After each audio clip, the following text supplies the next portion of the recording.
Namaste. Welcome to the beginning of another live Sangha. I'm grateful to be here. I trust you are feeling as well as you can, given whatever circumstances might be unveiling in your life at this time. Please know that if there are any difficulties, remember that this too shall pass. And regardless of what you're feeling, it is always a valid expression of what you are going through inside and out. I hope to be your humble host, and if I'm not, you can hold me accountable to that. May you find peace and relaxation here. Our first guests are joining now. Hello, dear Sarah. Welcome, dear William. Hello, dear Julie, Johan, Namaskara, Dancing Aurora Borealis. Hello, dear Cosmic Girl. Welcome, Raphael, Leslie. I'd love to start by setting the intentions for this space as being an opening environment. Welcome to everyone, regardless of background, identity, orientation, belief system, ethnicity, etc.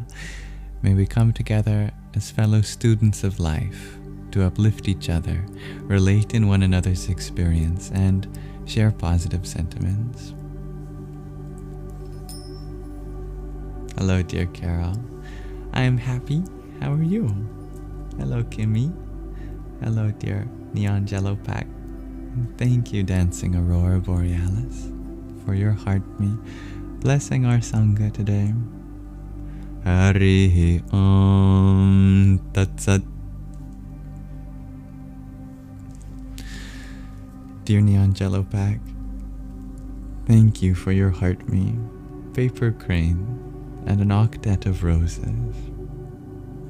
Jai Sitaram. Hello, dear Estelle. Welcome and thank you for sharing the live, Wolfie. You've been listening to Swami Sarva Priyananda today, shares Carol. I love him. He's the best. Hello, dear Riri. Welcome, Pedro. Welcome, dearest G. I love potatoes, dear Icariote.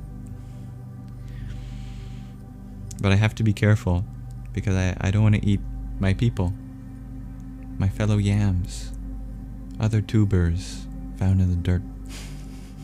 That would be yamabalism. That's delicious, dear girl. Who is my guru? Asks Cosmic Girl. Right now, my guru is all of you. And I mean that in the most sincere way, that from our interactions here, I learned the most out of everything else in my life. Outside of that, my parents are my guru, my sister, my grandparents, even my cat Sandy and Shadow teach me things, and all my friends and family.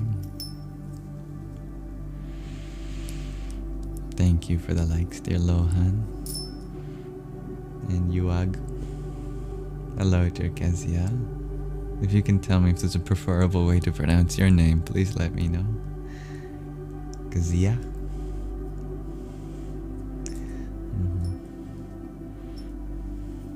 Thank you for your likes, dear Kimmy. Namaskar, dear Maitri. Allow me to begin also with an invocation of a Shanti mantra taken from the Dietary and Katha Upanishad. It goes like this in the ancient Sanskrit prose. Aum Sahana Vavatu Sahana Bhunaktu Sahaviryam Karva Vahai Tejasvinavaditamastu Ma Vidvisha Vahai. Om Shanti Shanti Shanti. Om. May the Divine protect us both together. May the Divine nourish us both together. May our studies be vigorous and effective. May we work conjointly with great ease. And may we not mutually dispute or hate any. Om May there be peace in us. May there be peace in our environment, and may there be peace in the forces that act on us. Kazaya. Thank you, dear Dragon's Breath. Welcome, everyone. So for our agenda today, we will have a show and tell. Actually, I wish we had a show and tell. We don't. We normally would.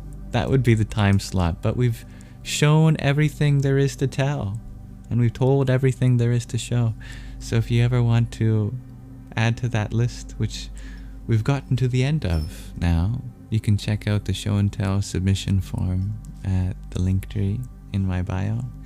And you can, if you ever have a nice photo you want to share, pictures or videos of your pets or something fun. Maybe it's a personal creative project, something you've researched, a poem, a little piece of art, music, dance. You're always welcome to share. But we will have another reading for Shravana, the section dedicated to listening at the beginning. We'll read the final few pages of the journey home. We've basically completed the book already. Last time we read the final chapter. Now there's an afterword and there's an about the author and, whatnot. What you find at the very end of a book. And then tomorrow or the next live stream, officially, we will begin the next book, which shall be a tantric scripture this time. Then for Manana, the section after dedicated to interaction and processing our experiences, we will have some Q&A and a question of the day related to how we get guidance from above, so to speak. And then we'll have an intermission of some poetry reading by Rumi, and then we'll end with a mantra for the 6th form of the goddess, celebrated during Navratri, the 9 nights of the Divine Feminine. And that'll be our Sangha for today. How does that sound? Good? I hope. Good evening, dear Tom R. Welcome, dear Sassy from England. Kim, you've started to read a Rumi quote every morning because of me. You're thanking me for the inspiration. Oh, I love Rumi. I'm happy that we could share that together. Thank you. Thank you for finding beauty, dear Sassy. Sounds amazing, dear Dragon's Breath. Oh, I'm very happy to hear that. I am showered with Rudraksha today. I kind of went all out. Sometimes you look at your jewelry and you're like, oh, I haven't worn you in a long time. I might as well wear all of you today then. So that it doesn't feel lonely. Thank you, dear Tamar, for your septet of roses. Om Gang Ganapataye Namah. Your quote of the day from Rumi, dear Kim, was, "Let the beauty of what you love be what you do." That's good. And welcome, Aku Dublin. If you can tell me a way that's pronounced preferably, you're welcome to. I am that I am. Hello, dear Apple Juice. How sweet that you're here.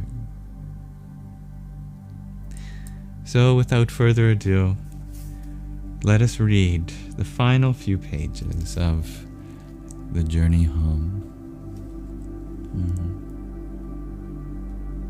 You predicted the mantra I'd do, dear Riri.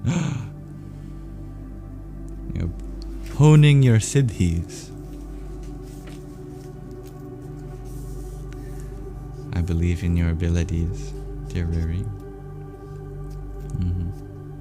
Acupuncture Dublin. Yes, Dublin is the capital of Ireland, where much of my family is from.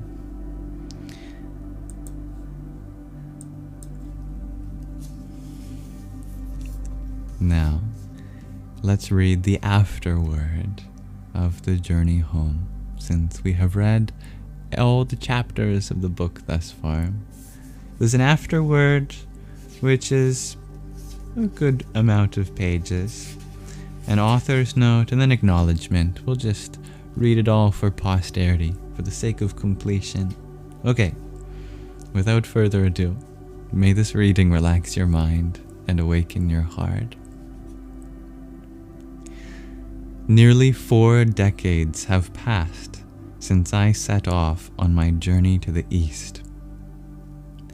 Over the years, I have realized that whether living in a holy place in India or a congested city in America, if we harmonize our lives in a spirit of devotion to the Lord, we can realize our eternal home. Shortly after returning to my family, I chose to live in an ashram in America. 2 times I was offered initiation from my guru, but I declined, feeling I was still undeserving. Neither would I cut my hair nor shave my head like all the other monks until I felt absolutely ready to commit myself to initiation. In the spring of 1973, we celebrated the appearance day of Lord Chaitanya, the incarnation of Krishna for this age, and fasted till moonrise. I secluded myself in a dark attic, the closest thing I could find to a cave, and vowed to chant 100,000 names of the Lord on my wooden prayer beads. After about 6 hours, a special inspiration sprung from within. I prayed, "My dear Lord, on your birthday, what gift can I offer you?" As I chanted the very last of the 100,000 names, a voice within my heart called an answer to my question. Offer your hair. I knew what that meant. In the past, I had resolved to only sever my hair when I was ready to accept the vows of initiation from a spiritual master. I believed that this was the voice of the Lord, confirming that I was now ready to take that vow, which I had refused to accept repeatedly from many great souls on my path. So, in the summer of 1973, I took the formal vows of initiation. At that time, Srila Prabhupada lovingly offered me the name Radhanath Das, servant of Lord Krishna, who is the beloved of Radha. To help me remember the special day, a friend gave me the framed photograph. Neither he nor I were prepared for the stunning reaction it would invoke. My body shivered and my mouth dropped. I could not believe what I was seeing. It was the same back cover photo from the pamphlet that I had been left with at Randall's Island Rock Festival in New York. That was the day before I received the fateful call from Gary. The day before destiny pulled me away from the life I knew and into the realm where everything had to change. Weeks later, while crammed in the back of a van while hitchhiking in England, I had looked at it for the first time and been struck by the personality in that photograph, thinking, if anyone in this creation has spiritual bliss, it's this person. I lost the pamphlet after that day and never had another thought about it. Now, for the first time, I made the connection. The person in the photograph was my guru, Srila Prabhupada. I couldn't believe it. Destiny had led me in a full circle. At the very onset of my spiritual quest, the Lord had cryptically revealed who my guru was to be and the path I was to follow. The mystery only disclosed on the day of my initiation. For the next 6 years, I resided in an austere monastery on a secluded mountaintop that one had to trudge a 3-mile muddy footpath through a forest to reach. The snow-blanketed winters were frigid there and we had no heat. To bathe, we used a rock to break a layer of ice, then dipped in the icy water. Our sanitation system was to climb down a hill with shovel in hand and bury our waste in the mud. In this place, I found myself living a similar life as Ghaneshyam, day and night serving the Lord's deity form, trying intensely to follow spiritual disciplines and also tending cows. After years spent there in meditation on my Guru's compassion, I developed a deep longing to share the gifts I had received with others. For the next 8 years, I served as a lecturer in colleges and universities, mainly in Ohio and Western Pennsylvania. Professors invited me to speak on topics such as philosophy, religion, sociology, interfaith, the Bhagavad Gita, and also taught courses on vegetarian cooking. My beloved Gurudeva Srila Prabhupada departed from this world in Vrindavan on November 14th, 1977. That day is forever etched in my heart. In separation from him, I felt myself cast into emptiness. As relentless tears washed away all of my patience, my heart cried out, "Where to go now? My dearest friend and guide had left me alone in this world of conflict and confusion.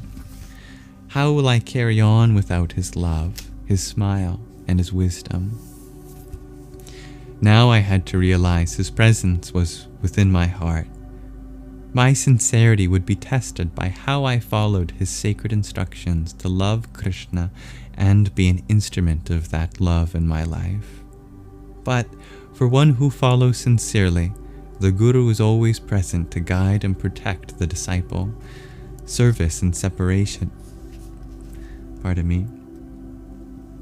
Service and separation is a test of our gratitude and love, and that separation, I found, is also the sweetest union.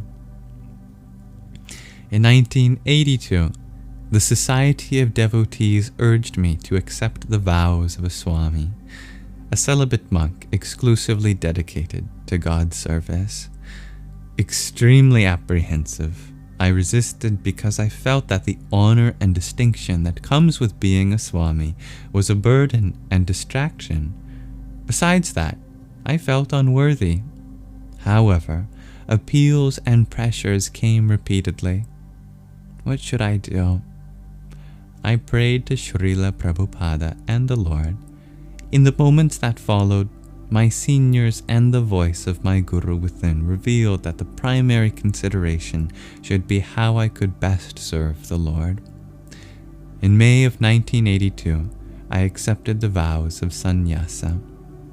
Conferred upon me at that time was the title Radhanath Swami.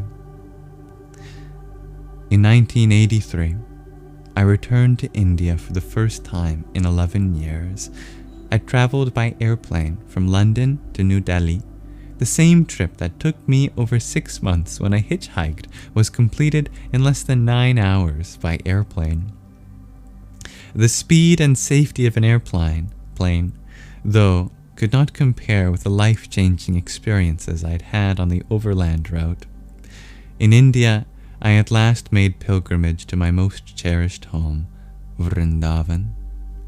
The unbounded joy of returning was mixed with the dismay of finding that almost all of my dear friends had passed away.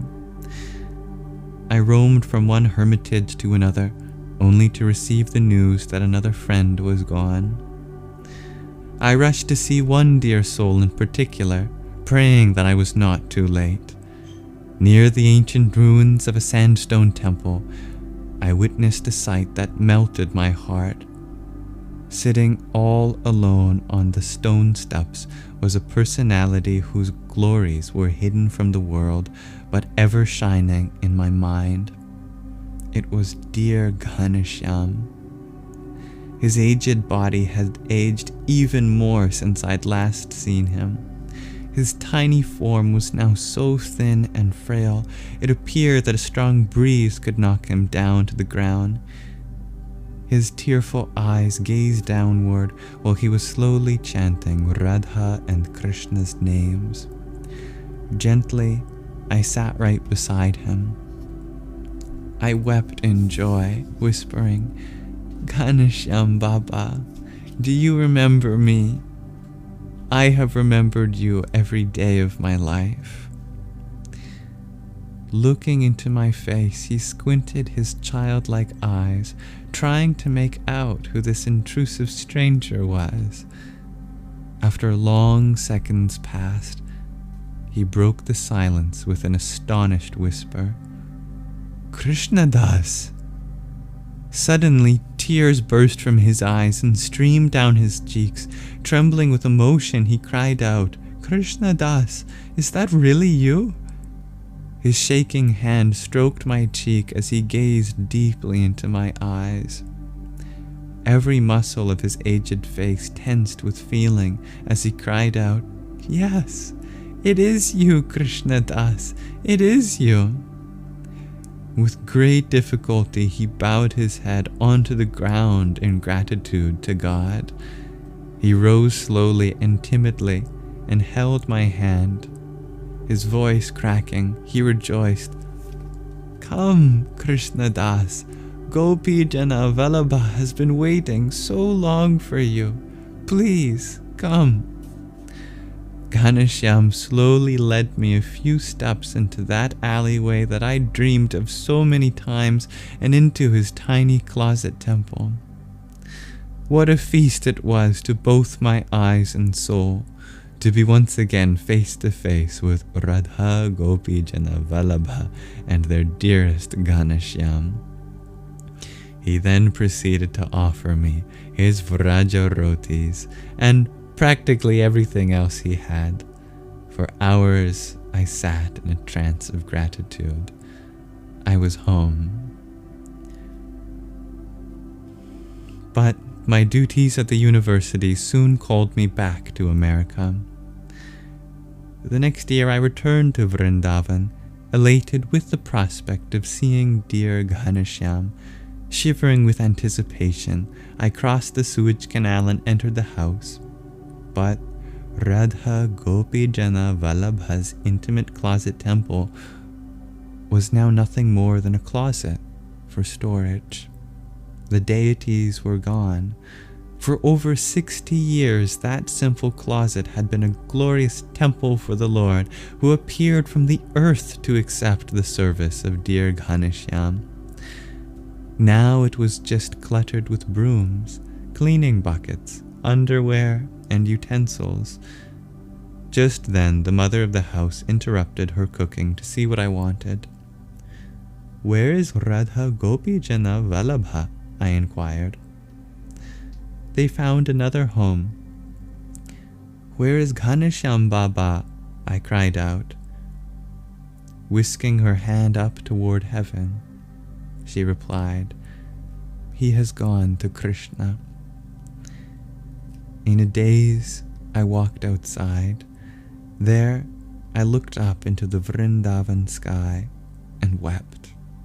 I whispered, "Ghanashyam, you will forever dwell in the small closet of my heart. There, I will ever find warmth under the blanket of your humility and be nourished by the Vraja rotis of your selfless love."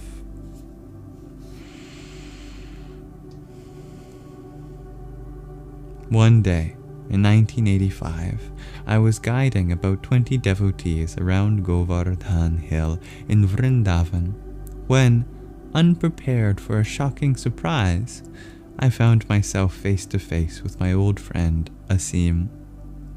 Elated, we both embraced in gratitude. In our last days together, 14 years before, we had also circled Govardhan Hill. It was as if we were meeting exactly where we left off. He was so proud that I was now a Swami. Finding a quiet place, we sat together. In the years since I had seen him, Asim had received a PhD in Sanskrit from Columbia University. In the academic world, he was Alan Shapiro and assisted prominent scholars the world over in Sanskrit research. But still, Vrindavan was his home. Asim smiled. "Wait here, Swamiji." A few minutes later, he returned with a cloth bag. An uncontrollable smile captured my face, for I knew what was in it. Marveling at the sweet will of the Lord, we gazed at the beauty of Govardhan Hill and celebrated our reunion with a feast of Rajarotis and Gur. Our precious friendship continued until, by the Lord's will, he passed away in 1998. My work as a Swami began to include more and more travel, as I began to lecture to a wider and wider circle of people. In the summer of 1988, while in Los Angeles, a friend agreed to drive me up the coast to Big Sur to meet with a special friend, Father Bede Griffiths. Not sure if I can pronounce that better, you can let me know. A Catholic monk and author of several books that bridged the wisdom of Christianity and Hinduism. He had invited me to give a seminar in a monastery of Benedictine monks. We sped up Highway 1 with the windows open, savoring the Pacific breeze. At a gas station, my friend stopped to fill up the tank. From a phone booth on the roadside, I completed a call. Hanging up the phone, I noticed something peculiar. Right under my nose, the telephone directory was open to a page with the letters LIS, L-I-S, on the top of the page. My long-lost friend Gary's name happened to be Liss, or last name happened to be Liss. I scrolled my finger down the page on a whim and was shocked to find the name, Gary Liss. This can't be. I haven't seen him since 1972 in that cave in Nepal. It's been 17 years. The address read Malibu Road in Malibu Beach. Looking up, I discovered a street sign directly over the phone booth. Malibu Road, it read. Gazing across the street and down the block, I saw a small house with the identical address. I reasoned that there must be thousands of people with the name Gary Liss in America. We had been warned to reach Big Sur by nightfall, and so, letting my rational mind override my excitement at the slim prospect of seeing my old friend, I noted the address and resolved to return and investigate when I could. A year later, in the summer of 1989, returning from India, I borrowed a car and drove alone from Los Angeles up to Malibu Beach. The mystery thickened. Where the small house had once stood was now nothing more than a vacant lot. I asked a neighbor, "What happened to that house?" "They tore it down last month." "Do you know the name of the person who lived there?" "No, sorry." Perplexed, I just stood there, wondering what to do. Behind the empty lot was a tennis court, and behind that was a beautiful home right on the beachfront of the Pacific Ocean. With my shaved head and saffron robes, standing in a vacant lot in the posh neighborhood of Malibu, I certainly must have stood out. Suddenly, from out of the house came a middle-aged, well-groomed man with a thick neck and huge muscles that bulged from his arms and chest. The bodybuilder stared at me with suspicion, as I did him. He strutted across the tennis court in my direction. Maybe I shouldn't be standing here, I thought. As he came closer, though, I recognized that behind all those big muscles and years of aging was something very familiar. Blissfully, I called out, "Gary, it's me, the sadhu from the cave. Do you remember?" "My brother, it's you!" he cried out. "I can't believe my eyes." The invisible hand of the Lord had brought us together again. 18 years had passed, and we both looked so different. I was still about 120 pounds, but my long locks had been replaced with a shaven head, and I wore saffron robes of a Swami. Gary's long hair and beard were gone. He was clean-shaven, his short hair neatly parted. His once skinny body was now rippling with huge muscles. It was strikingly obvious that we had taken very contrary paths. A sense of apprehension stirred in both of our hearts. Do I have anything in common with this person anymore? Gary asked, "What do you call yourself now? Richard? Monk? Krishnadas? Or what?" "People now call me Radhanath Swami, but you can just call me Swami." "Well, Swami," he said, "a lot has changed in the past 18 years. Don't expect me to be what I used to be." "Please, Gary, let's catch up on all those years." It turned out that he had torn down his old house on the lot where we were standing and was about to construct a new one. He invited me into the elegant home on the seashore that belonged to his aunt and uncle. Here we spent hours and hours catching up. From India, Gary told me, he had hitchhiked through all of Africa, South America, Central America, and then north through Mexico. He had spent almost 7 years as a hardcore traveler until he finally returned to the US, inspired by Mahatma Gandhi. Gary decided to become a lawyer. While preparing for his law degree, he struggled to restore the ill health brought on by traveling by focusing on bodybuilding. In the years that passed, he graduated law school and got married, but in the meantime, he happened to become a regional champion bodybuilder. When later he was offered a position as a physical trainer at the prestigious Malibu gym, he opted to make that his career. Since then, he has made his living training the affluent people of Malibu, Hollywood, and Los Angeles. "Gary," I exclaimed, "I never could have believed that you would end up living on Malibu Beach as a physical trainer for the elite. The mysteries of life never cease to amaze me." In the opulent oceanfront home, we talked throughout the day and night, the song of the waves crashing upon the shore in the background. I sat cross-legged on the carpeted floor, leaned back against the wall, and noted, "Gary, although your body and social position have changed in every way, I find the same goodness, loyalty, and spiritual searching still live within you." All barriers of apprehension between us crumbled that night as we shared our thoughts from long ago. It was as if that cave in the Himalayan jungle had transformed into a luxurious home on Malibu Beach. It now seemed as if only moments passed since our last meeting, and we bonded on a higher level than ever before. After hearing my story, Gary had tears in his eyes.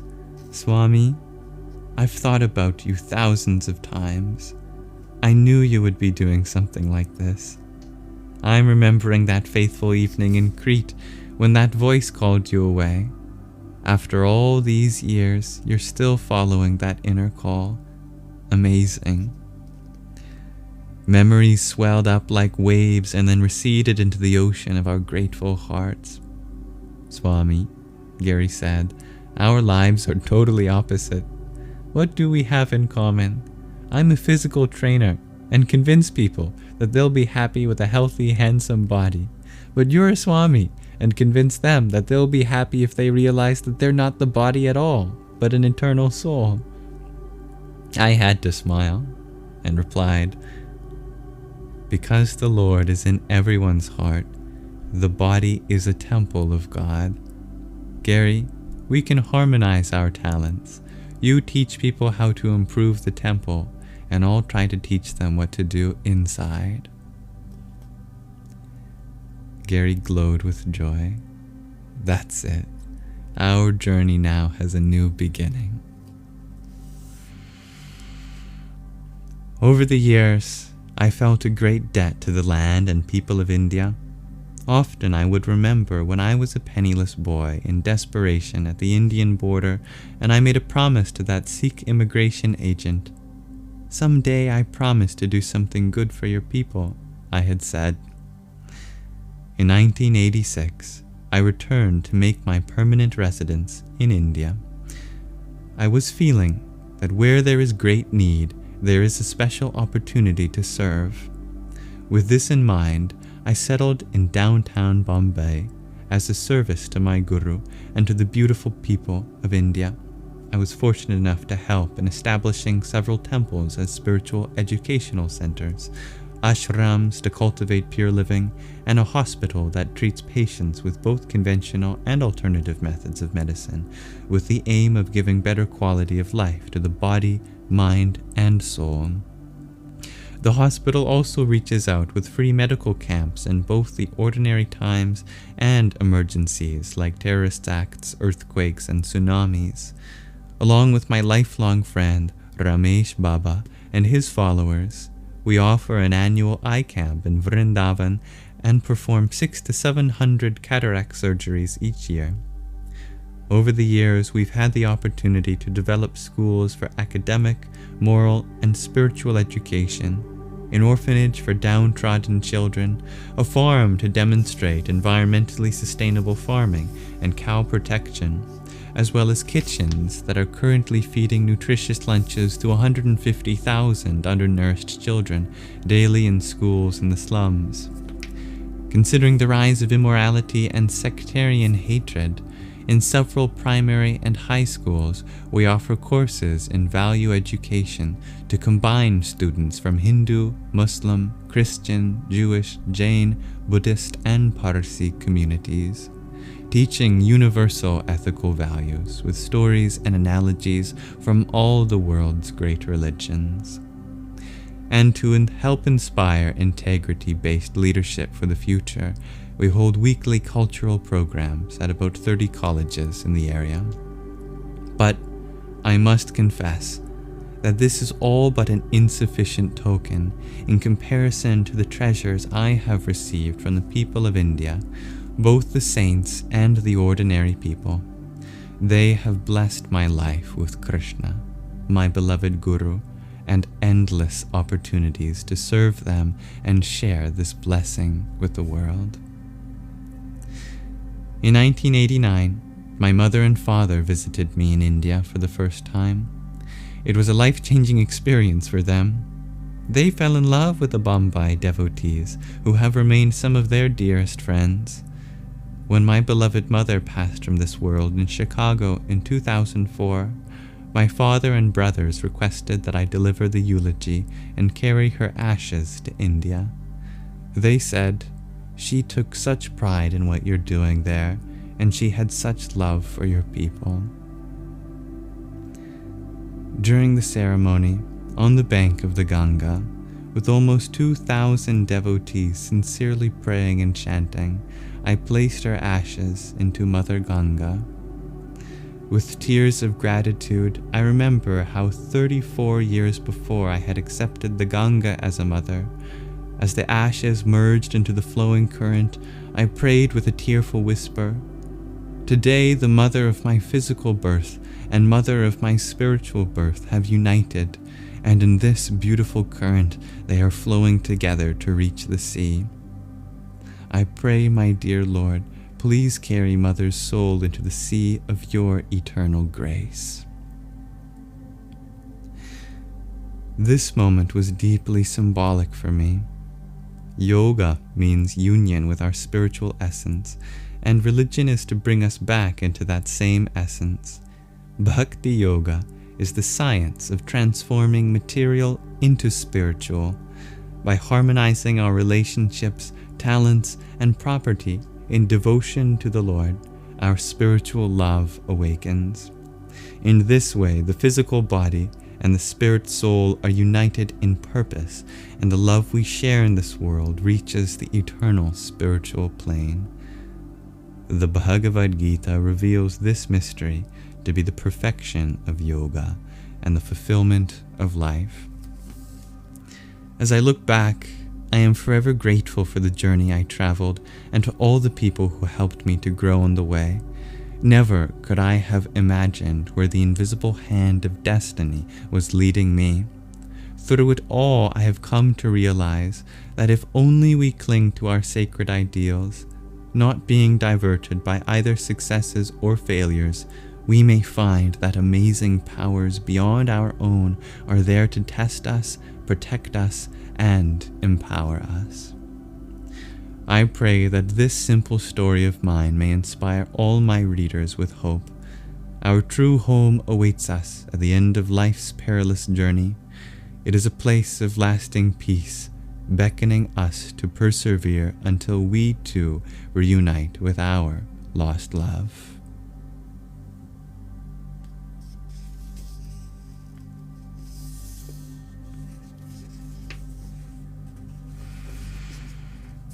And that is the end of the afterword. Thank you very much for listening. For the sake of posterity, we'll also read the author's note and acknowledgement. Author's note first. Over the years, many people have pressed me to write this story.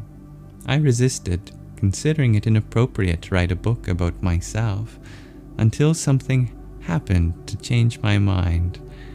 In May of 2005, my lifelong friend Bhakti Tirtha Swami called me.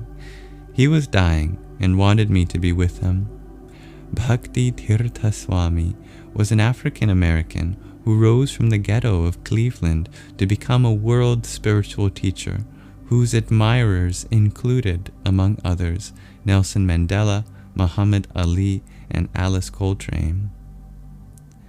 I arrived at a modest home in rural Pennsylvania where Bhakti Tirtha Swami was passing through the last stages of melanoma cancer. He looked up at me from his bed with a beaming smile and said, "I want to die in your arms. Please, stay with me." For the next 7 weeks, I sat at his bedside, talking about mysteries and miracles and enjoying stories from the Sanskrit devotional texts. Nobody knew me better than Bhakti Tirtha Swami. He knew the details of my quest and also my hesitation to write about them. One day he clasped my hand, gazed into my eyes and said, "This is not your story. It's a tale about how God led a young boy onto an amazing journey to seek the inner secrets that lie within all of us. Don't be miserly. Share what has been given to you." His voice choked up and a tear streaked down his ebony cheek. "Promise me," he said, "here on my deathbed, that you will write the story." A few days later, on June 27th, 2005, he passed from this world. This book is my attempt to honor that wish.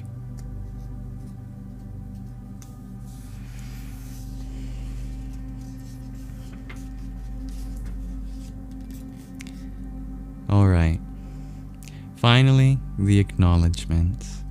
And I will do my best to recite what appears to be dozens and dozens of Indian names, so I hope my pronunciation is on point. Om Aim Saraswatyai Namah. Om Gang Ganapatay Namah.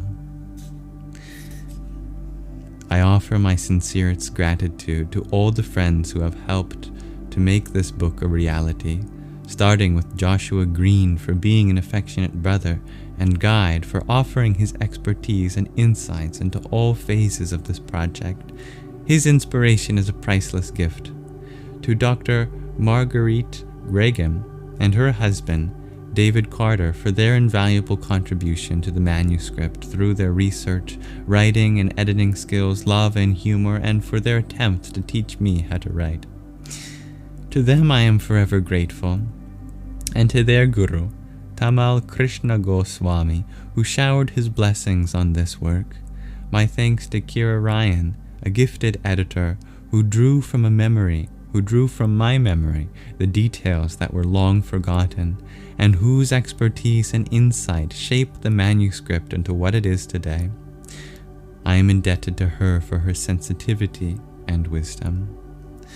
My sincerest gratitude to Sat Swarupa Das Goswami, Satchidananda Swami, Giriraja Swami, Niranjana Swami, Deva Mrita Swami, Bhakti Vijnana Goswami, Shyama Sundara, Gurudas, Gaura Vani Bhuchwald, Radha Vallabha, Yajna Purusha, Gadadhara, Pandit Kaustubha, Raghunath Kapo, Atmananda, Stephen Rosen, Kristen Dornig, Arish Fizi, Gary Liss, Vraja Leela, Jambavati, Jai Gurupada, Namamrita, Shyama Sundari, Balarama, Kishori Leela, and my kind-hearted god-sister Rukmini Devi for their invaluable encouragement and suggestions.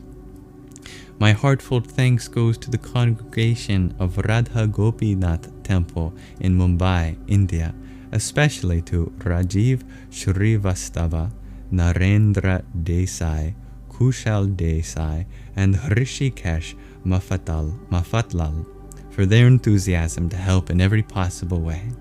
My thanks also go to Govinda, Gauranga, Gaura Gopal, Gaura Govinda, Radhe Shyama, Chaitanya Charana, Radha Kunda, Jagannath Priya, Radha Gopinath, Devananda Pandit, Shyamananda, and Sanat Kumara for their input, to Jagannath Kirtan for making the maps, Gopinath Jaran for his photos, and Arjun Mehra for creating a website. It has been a pleasure working with my dear friend Raul Goff of his Mandela Publishing, who put his expertise as well as his heart to this publication, along with Arjuna Vander Kuiji, Ashley Nikolaus, Jake Gerley, Chris Maas, and Rasika Ananda. The affection of my father, Jerry Slavin, late mother Edel, and two brothers, Marty and Larry, with their families and their eagerness to see this book published, has made the effort all the more meaningful.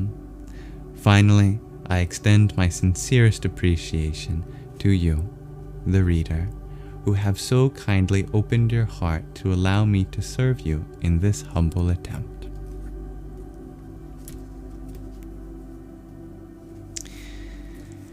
And we've officially finished the book. Thank you very much for listening. As always, if our reading has brought out any insights, curiosities, or anything on your heart that you want to share, please feel free to do so. I am so grateful that I had a chance to read that to all of you. A very beautiful story indeed. Hare Rama, Hare Rama, Rama Rama, Hare Hare, Hare Krishna, Krishna Krishna, Hare Hare.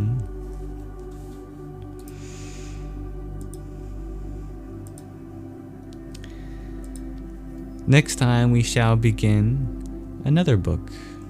We shall begin the Vijnana Bhairava Tantra, a tantric text dealing with 112 pathways to liberation. But I welcome everyone that joined while we were reading. Now it's time to transition to Manana, the section dedicated to Q&A, and we can explore whatever is on our hearts. Manana. Do do do do.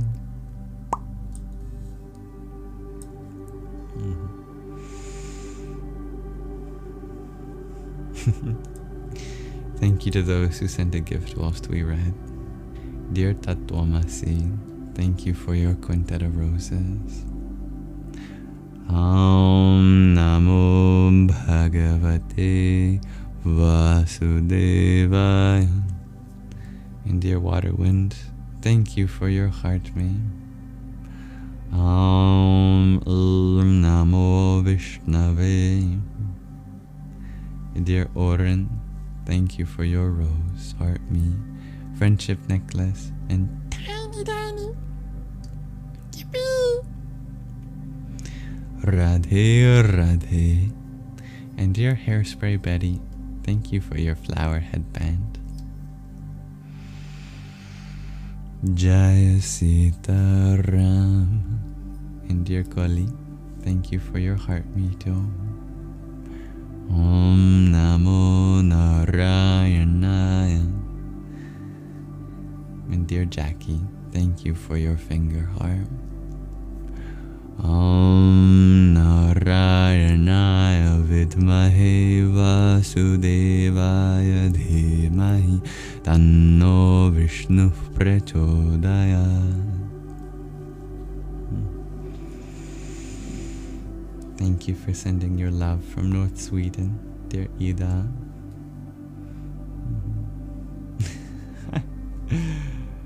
Thank you, dear Oram. Hairspray Betty is one of the cutest usernames you've seen. I like your appreciation for fellow Sanghi, dear Jackie. Yes, I hope you look forward to the Vijnana Bhairava Tantra, dearest team. Dear Heather, you share a good friend passed away this week. Their body may have, but your friendship has not. May you continue to develop your friendship with them in your heart. Om Shanti Shanti Shanti. May your grief be effortful. May you feel all of your energies go towards processing this with grace. And may you left feeling even more connected than ever before. Okay, may you share that last chapter made your eyes all watery. Me too. Yeah, I almost cried a few parts. Thank you, dear Jackie, for your tiny tiny. Yippee! Dear Tamar, thank you for your heart me too. Om Shri Ganeshaya Namah. Heather, thank you for your heart me. Om Kring Kalikaye Namah.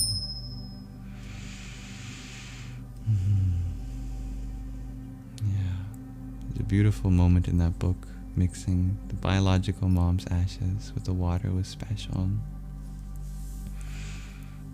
Yes, thank you for your love from Sweden, Adam. I'm grateful for your listening, dear Ida.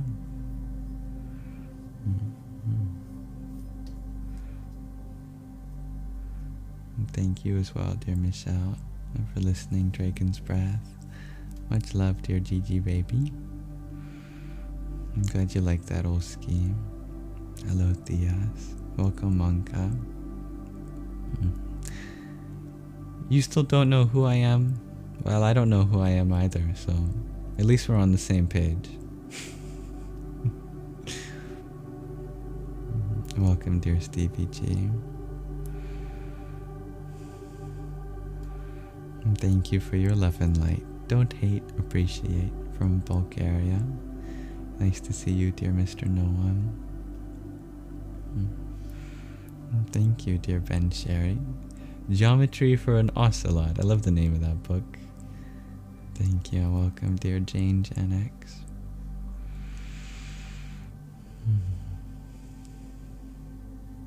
Dear Thea, you ask, how did I choose between math, logic, and spirituality? You don't know which path to take. I didn't.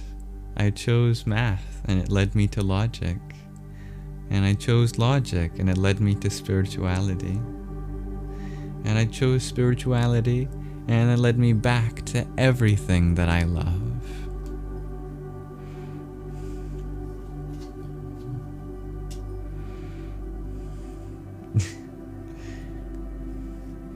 I think much like our author, dear Thea, that I think it would have to be someone's dying wish to compel me to write a book. And certainly when I'm much older and experienced. My journey is just beginning. Hello, dear Gentry. Welcome. Yeah, I also very connect deeply with Ghanashyam, dear Ruri.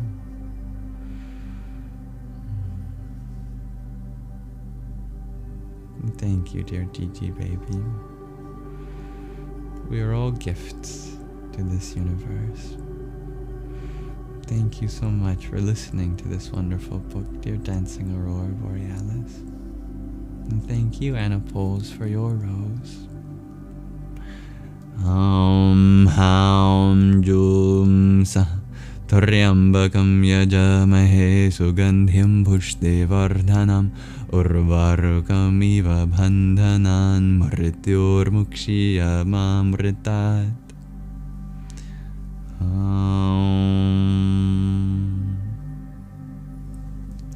Dear Jackie, you shared, someone said people don't reincarnate until everyone associated with them dies. Is that true? That's a beautiful idea. Our reincarnation is determined solely by our culminating thought in life. If your culminating thought in life includes all your loved ones, then indeed they all become your posse in the next one. Thank you, dear Anna Pulse, for another rose and friendship necklace. Such blessed energy here and now, indeed. Dear Anna, you share, it's perfect to find me, as you need to go back to peace from rage. What are you upset about, dear Anna? Tattvamasi, you share, you used to live close to Katyayani Mandir in Kathmandu. That's perfect for today, given that Katyayani is the form of the goddess celebrated on tonight's Navratri.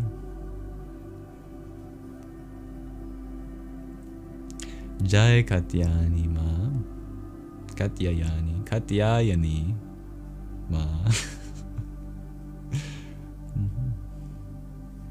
Aurora, you wonder what would happen if I fed AI my YouTube videos. You know, we could do that. I have the transcript of all my live streams on this computer, actually. Yeah. See what happens.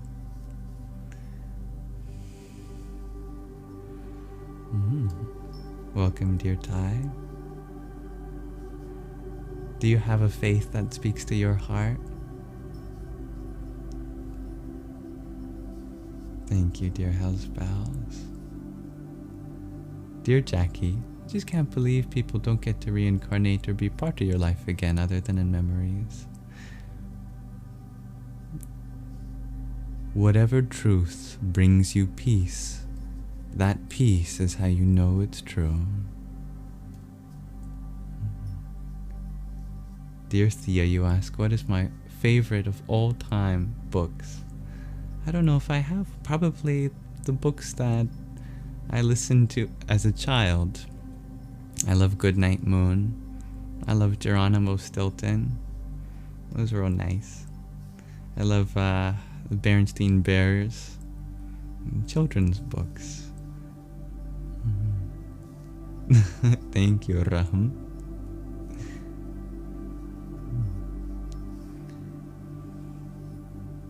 Well said, dear Gigi baby. You love to share energy and not take it. Giving each other love is the greatest feeling. That's beautiful.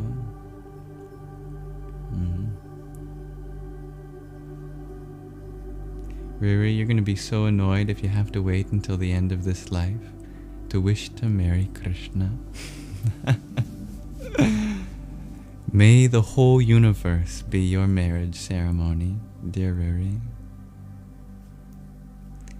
Hello, dear Cynthia. You're waiting on your swing. Where is he? He is the swing itself. He is the air rushing past your face. He is the moment and the movement in your legs as you pump against, well, what do you pump against while you're swinging? You just, I don't know, you rock back and forth. You change the moment of inertia to increase the potential energy, transmute that into kinetic energy. He is all of that. Hello, dear Eddie. Thank you, Mr. No One, for your pair of roses. Om Bhram Bhairavaya Namo Namah. And dear Kristen, thank you for your heart me. Om Dum Durgaya Namaha. I am 23, dear Nevi. Kristen, you ask, is it Stain or Stein? What are you asking?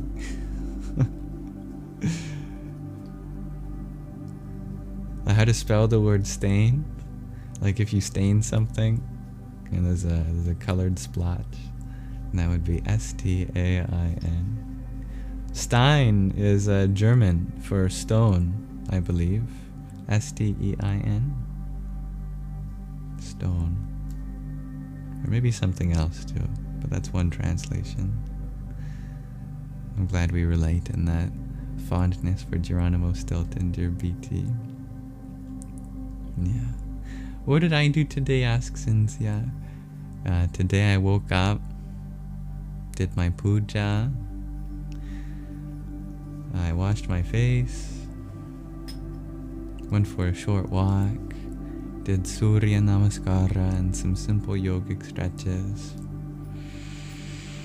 chanted some mantras, practiced the kriya, responded to some messages, fed myself, fed my kitties, took them outside into the catio. Welcome back, dear Mimi. Nice to have you here again. Dear Aurora, you ask, if inner peace is the only way to true happiness, why doesn't it come more naturally to us? Who says it doesn't? But that natural journey is one full of challenges. Challenges aren't against your nature. They are your nature. Our happiness thrives in difficulty. Our happiness pours from a place of expanding ourselves outside of our comfort zone. Truly, if we just surrender to that state,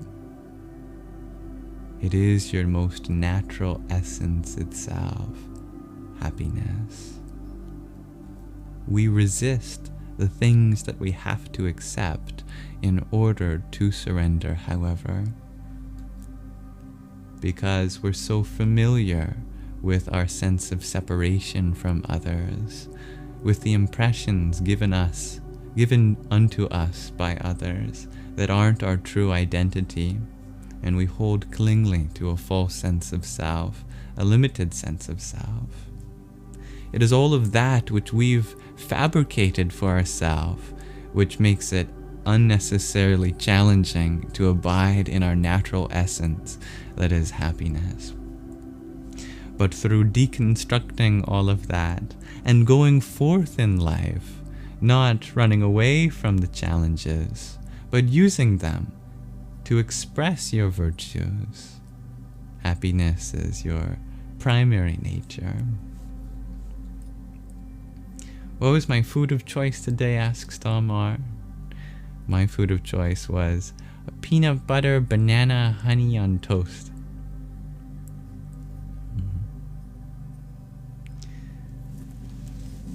I love that, Dia. I love kitties too. Thank you, dear Cynthia. Dear Step, you ask, where am I getting my information from? Well, when you look at the sky and you can describe the shapes of the clouds, you can tell me of the color. You describe the blueness, or the blackness, or the whiteness, or the many hues of a sunrise or a sunset. You dictate to me exactly what you're observing. The words come from your experience, but the experience itself is there before you.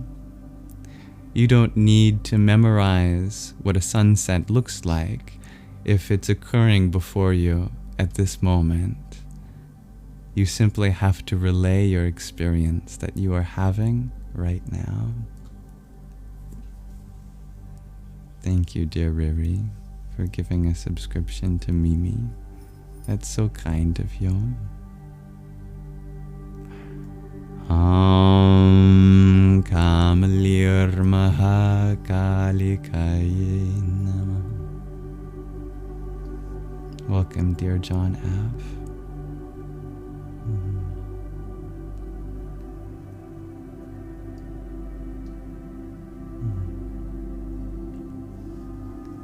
It was a good breakfast.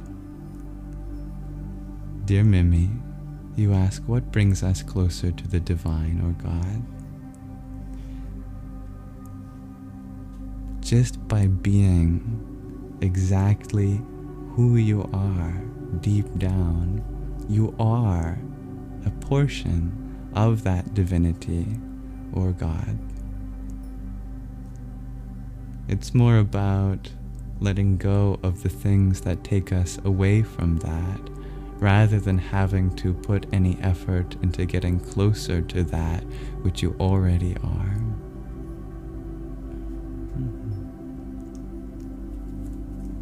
Hello, dear B. Castle. Thank you. Dear Cynthia, you ask, it's a personal question, but what has hurt me most in life? Ultimately, myself, my own judgments against others, my assumptions that I've made, the conclusions I've drawn, and the trouble that got me into. Though I have experienced traumas from the outside world, it's up to me to decide how I process those experiences. And the things that I haven't processed, the feelings that I take for granted, the ideas that haven't fully expressed themselves, those parts of me have done the most harm. And complementarily wise, what am I trying to say? And complementing that, what has done the most healing is not anything changing outside for me, but changing me inside, processing my feelings, taking those unfinished ideas and getting them out, letting go of my judgments against others, realizing that everyone is meant to be exactly where they are on their journey.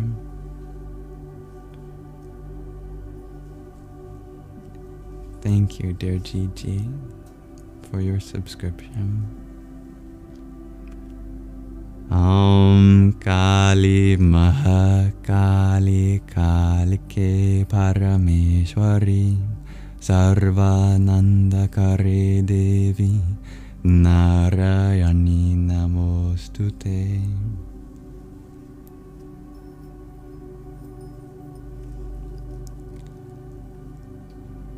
All I know is that if I am unkind to any other part of this universe, then ultimately I am being unkind to myself.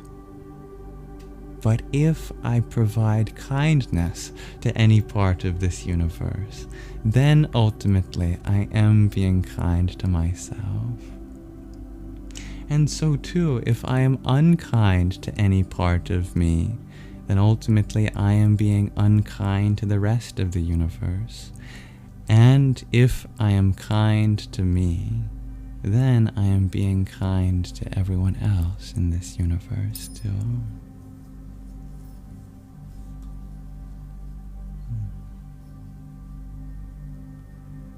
Hello, dear Shrija.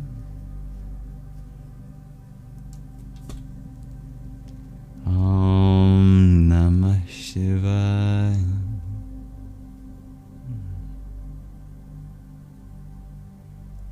No, I'm not sponsored by anyone or anything, dear Steph. Dear the Tejun, you are so kind.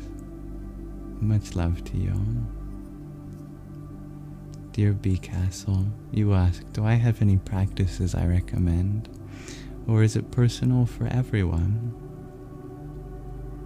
It is certainly personal to everyone, but some of the practices that have been so impactful for me that I know anyone who chooses to practice them can derive benefit from if they choose to is prayer, for one. Dedicating a simple moment of your morning, night, or any time of the day to pray, to set your intentions, and to ask for the virtues that you need to take on the task of your day is such a powerful thing to do. I can very much feel the days in which I don't pray.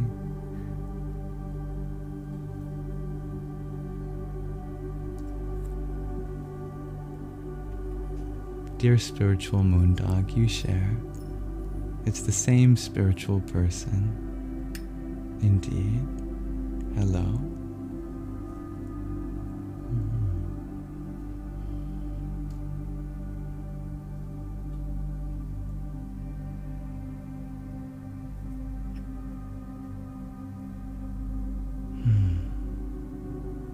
There's so many opportunities for love in the world.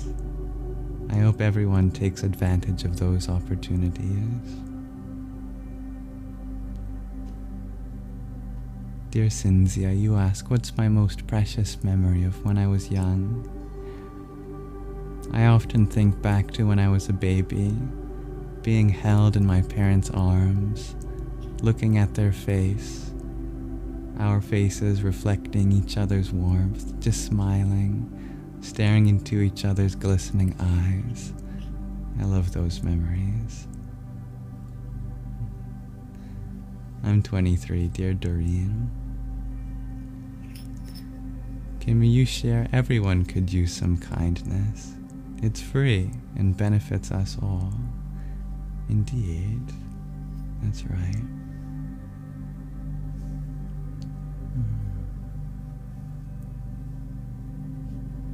You have a great memory, dear Mimi. Who do I pray to, dear Lone Wolf? It's not who I pray to, it's just prayer. I pray to whoever, whatever is listening. And you know who is always listening when you pray? Yourself. The most important being to hear your words when you pray is yourself. Can you listen to your own words as you express what's in your heart? That is a beautiful thing to do. And thank you, dear Mink, for your rose. Om Bhurmbhuvaswah Tatsaviturvarenyam Bhargo Devasya Dhimahi Dhiyo Yonah Prachodayat. Dear Becca, you ask, do I ever find myself envious of the naivety of people in an earlier part of their journey. If I do, I try to catch myself and remember that in other parts of my journey, I thrived in the loving presence of those who did not judge me, and so, taking inspiration from them, I wish to mirror that spirit of unconditional love for those whom may be experiencing something that I've been through before, and offer any guidance that I can, should they choose to accept it.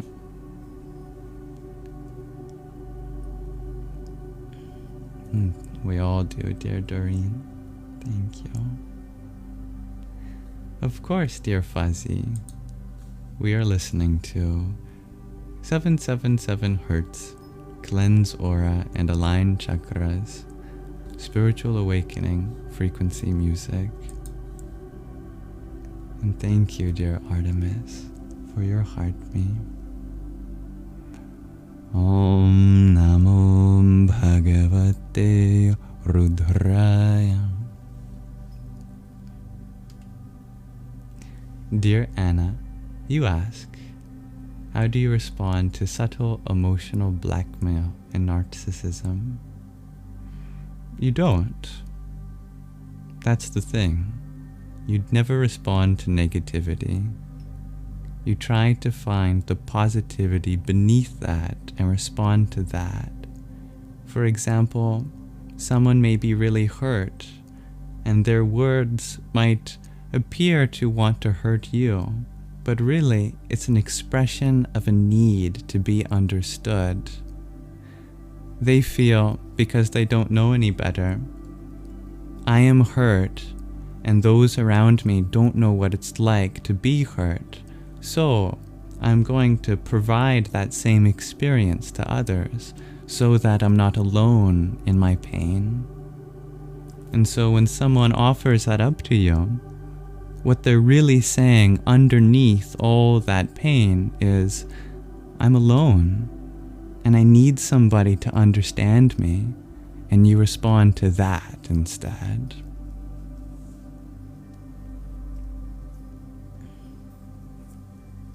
And thank you, dear Becca, for your rose. And dear Anna, thank you for your finger heart. Om Namo Bhagavate Dakshinamurtaye Mahyamedham Prajñam Prayacha Swaha.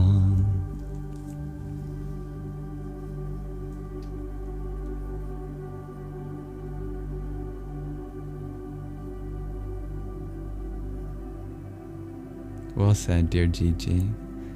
Always stay positive.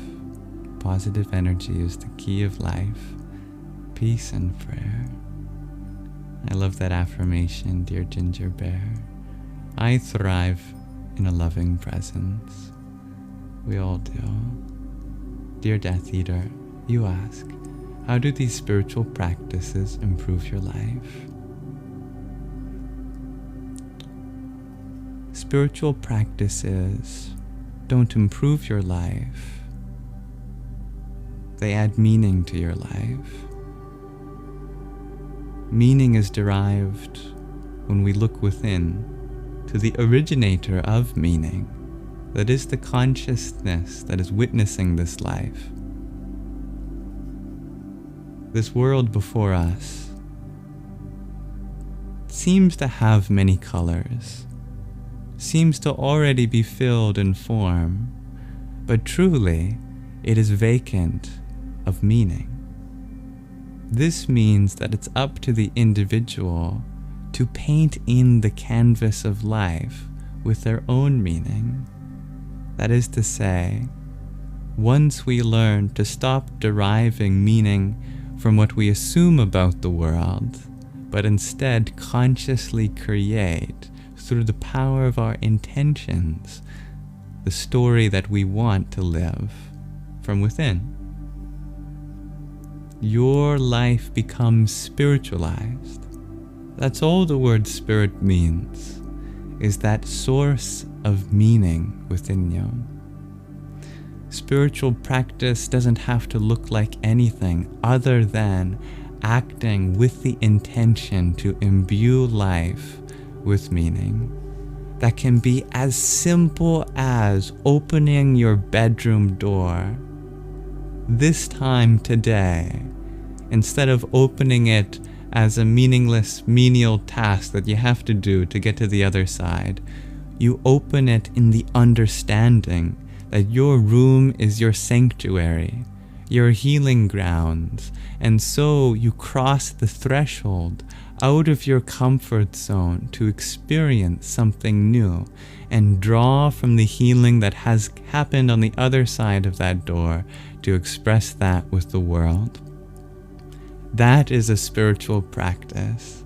The exact same thing happens from the outside. Your bedroom door is opened, but from the inside, you've added so much meaning to it, and now you've started your day with something profound. And anyone can do that. It's free. We all have the ability to imbue such qualities into everything we experience.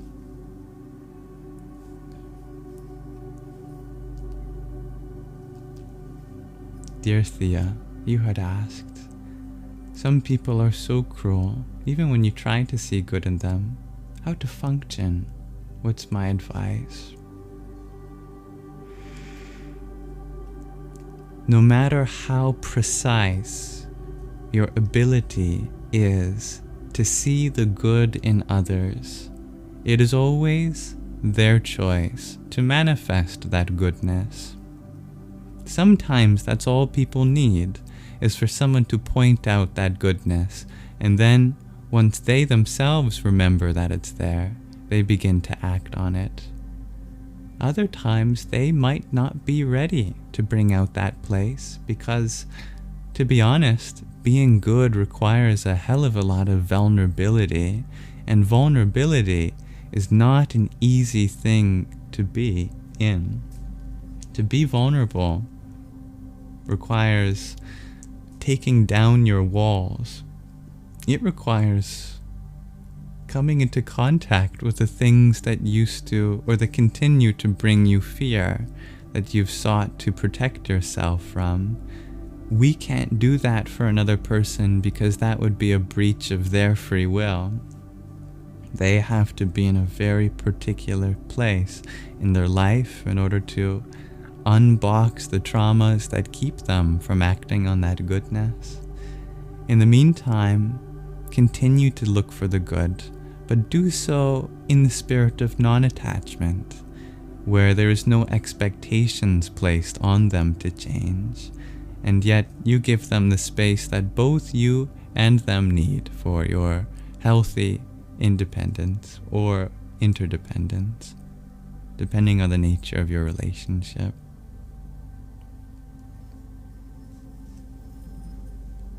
I hope that helps. And so you had asked, how does one completely clear karma? You don't, because you have infinite karma, and you can only clear a finite amount of it at a time. This is probably a question speaking to a deeper question. Your question is probably, at some level, how to find ultimate fulfillment and peace. But it's not through the clearing of karma. The process of awakening into your peace is not through the clearing of any karma, actually. All your karma stays the same. It's a totally separate matter from your peace. In fact, the belief that your karma binds you is what ultimately binds you. Not the karma, the belief in the bind to the karma. Your only bondage is not realizing that you are free. That is to say, no combination of experiences are going to create peace within you. but your own peace that you derive from your conscious choosing is what shapes the experiences that you do have.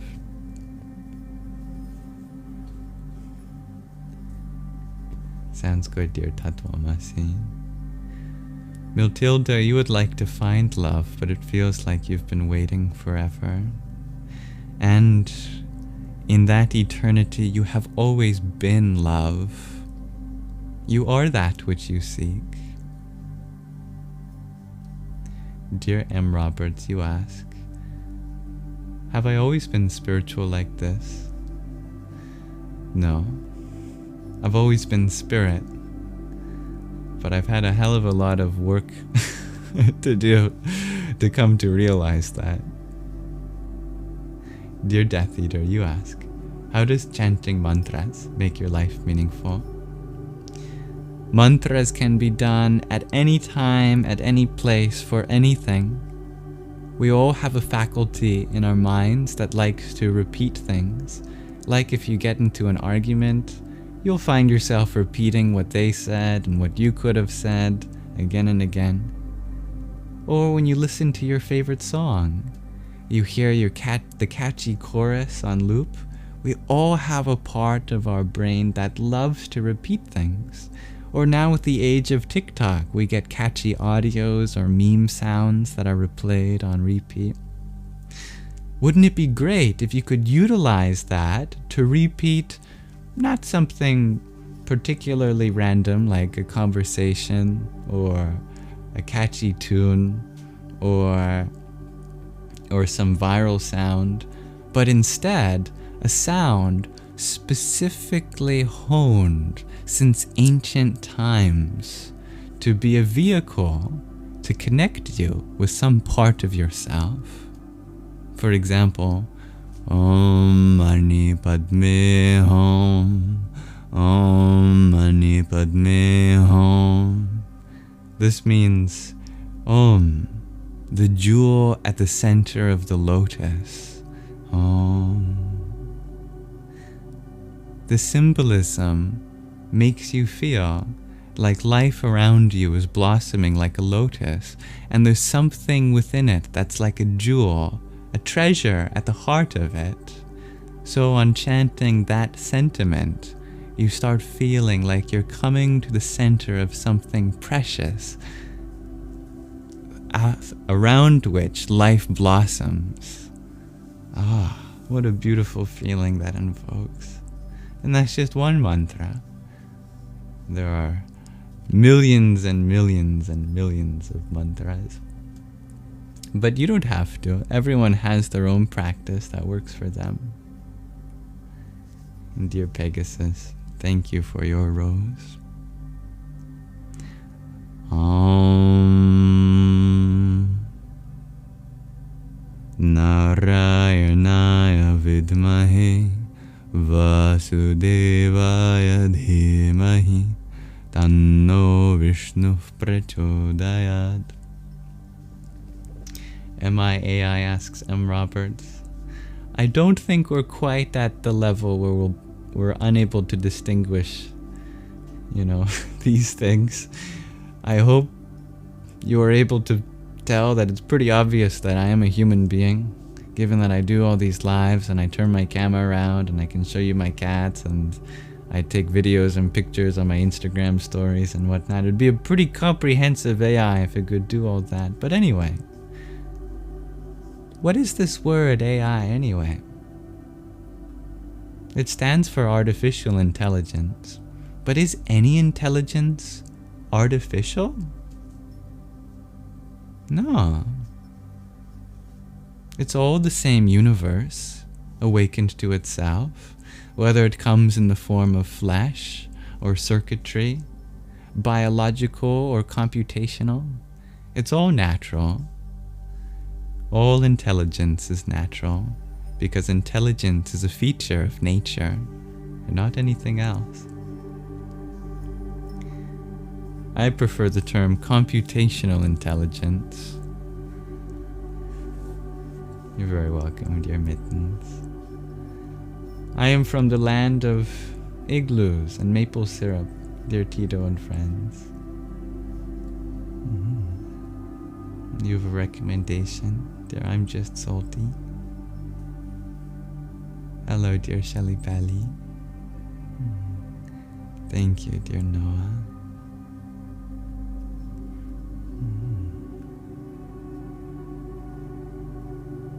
I love that fluffy wolf attack. The song says, the ways you choose we're important to the place you will reach in the future. I like that. Thank you, Otis. I'm from Vancouver Island, dear Revelissimo. Hello, dear Ono. Welcome, everyone. I'd love to know how you're all feeling at this moment. If you're interested in sharing, there's space for you here.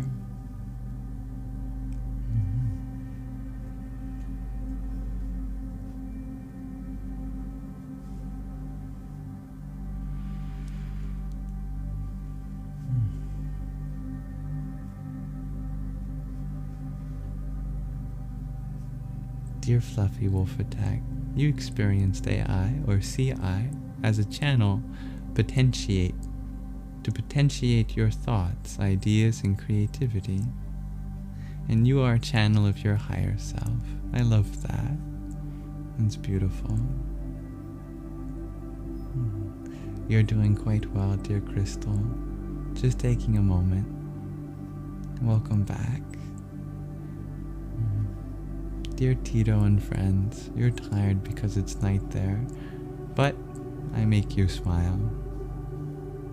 Your propensity to smile was always there. I'm only grateful that you chose to use that upon the sight of me.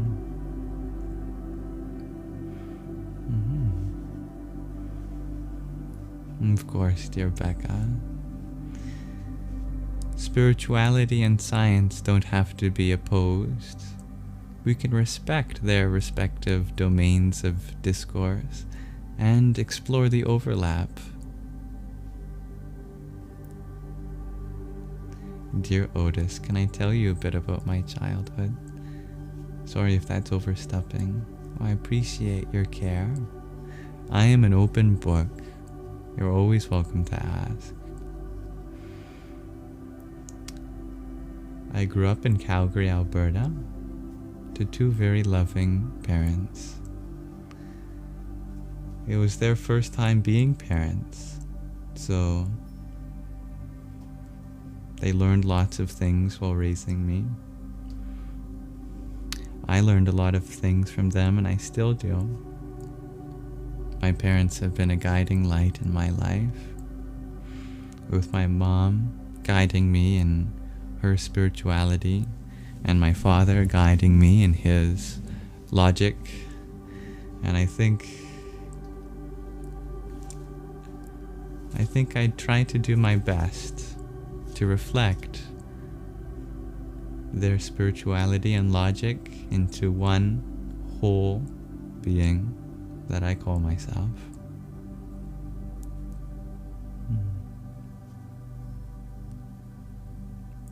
Dear official Dynamo supplements, you share that CI is very good at talking about spiritual stuff, and you're always surprised at how it can respond.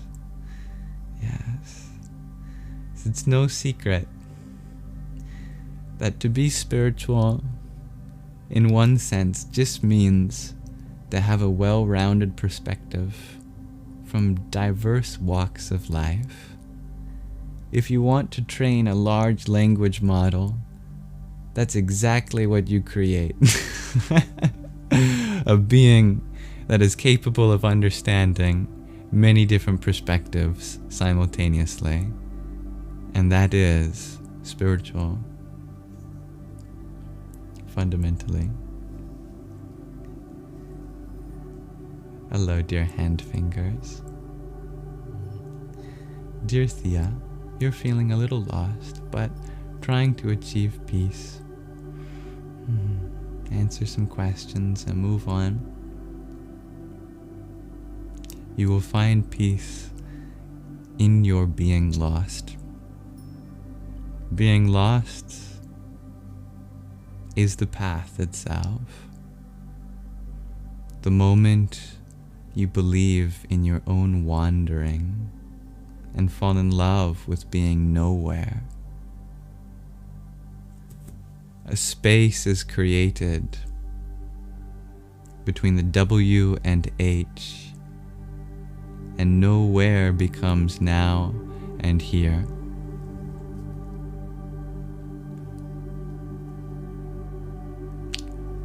First you thought you were nowhere, then you realized you are now here. Thank you, dear Kira, for your rose. Om Namah Karlim Ambita Me Sharing Nadita Me Haring Devita Me Aim Sarasvatyai Swaha.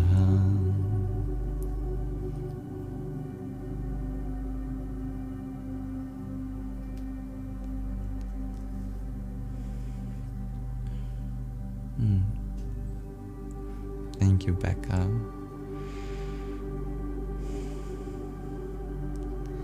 You don't have to be super intelligent to be spiritual. In fact, the more intelligent you are, the harder it is to be spiritual. Because you have to fight against your intellect, which wants to overcomplicate things, and come to simplicity itself.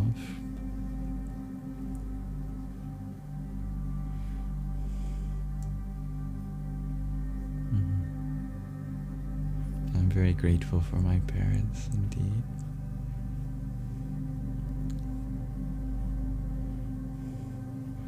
Do I want to have kids? Asked Petrocelli. No one does. This is a big secret. The want to have children comes from the soul that wants to be born through you. This is true. When a soul decides that it would like to ask you for you to be its parent, then you'll feel the sudden urge, I want to have children. But the urge is actually a reflection of the soul's want for you to be their parent. So deep down, there is no voice in anyone that says, I want to have kids. It's the voice of the kid saying, I want to have parents. Every now and then, I am honored that a soul will pass by and politely ask. But I know that at this moment in my life, I am meant for something else. And I thank that urge, which is secretly the form of a soul, for asking me, and I wish them well to find a more suitable parent for them.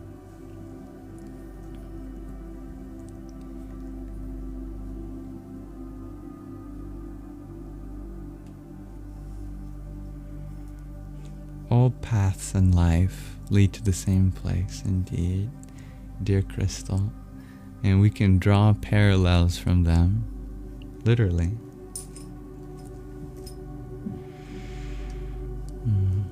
I love that, dear Fluffy Wolf Attack.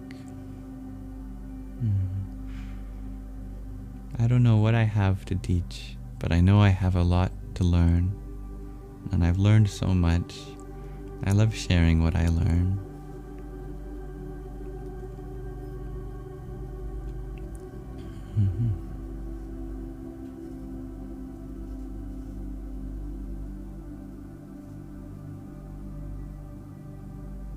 Do I astral travel? Asks Cosmic Girl. Every night when we dream. And thank you, dear Jack, for your tiny yippee.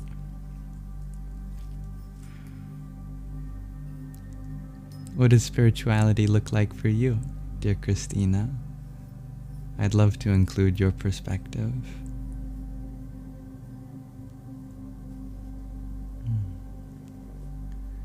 No, we haven't done the question of the day, dear Ono, but I'd be happy to explore it with you.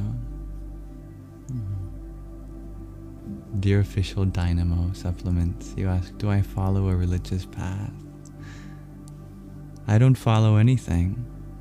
I'm just grateful to be here, and I see within life there are religions, and they're all so beautiful. I could never choose any. I just like to derive benefit from the wonderful beings that have come through all paths and learn as best as I can from everyone.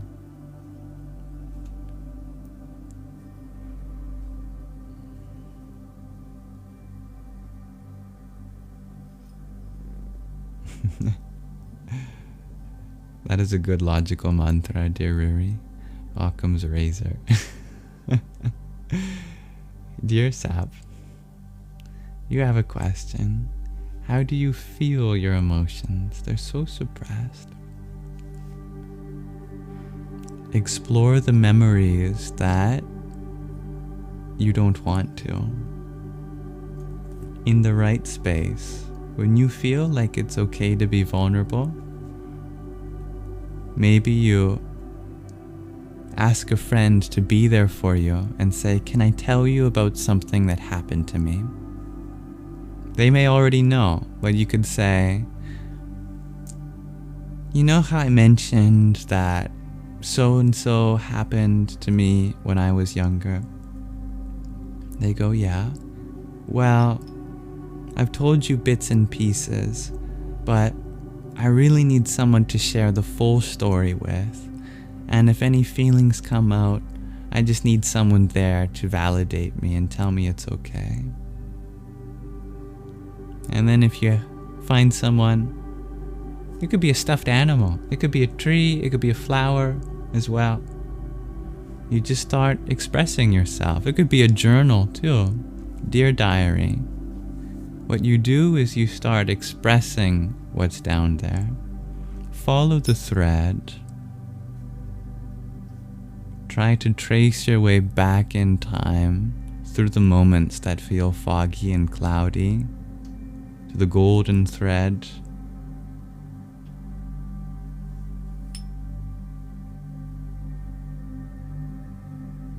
Another thing you can do, if you find that to be too direct, too uncomfortable, you can watch a really powerful movie or TV show or read a book, especially one that you connected with when you were younger, because that younger self was imprinted upon deeply by those characters and story arcs. And so the stories hold a key to your heart to open it once more. Thank you, dear Ono, for your octet of roses. Om Sarvaya Namah.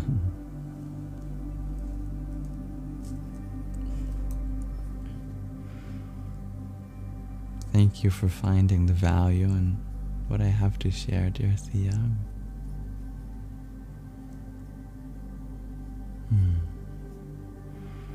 You are never not on the right path for you, dear Kim.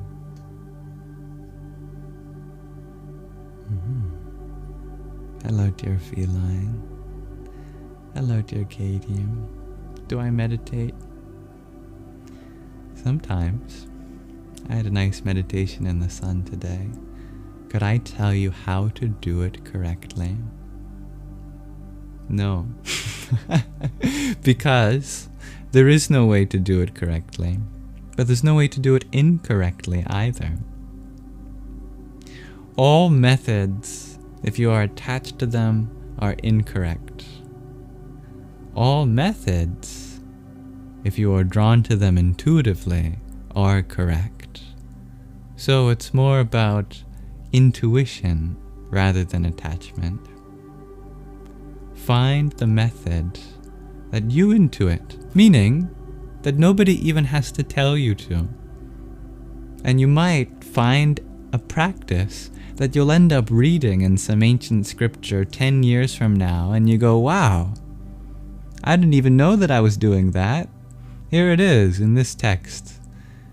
One way to meditate. And I've been doing that just based off what feels right. And that's how the first sages and yogis and lamas were able to discover those meditation practices that were later written down in scripture. Where do all spiritual practices come from ultimately? They come from an individual's subjective experience.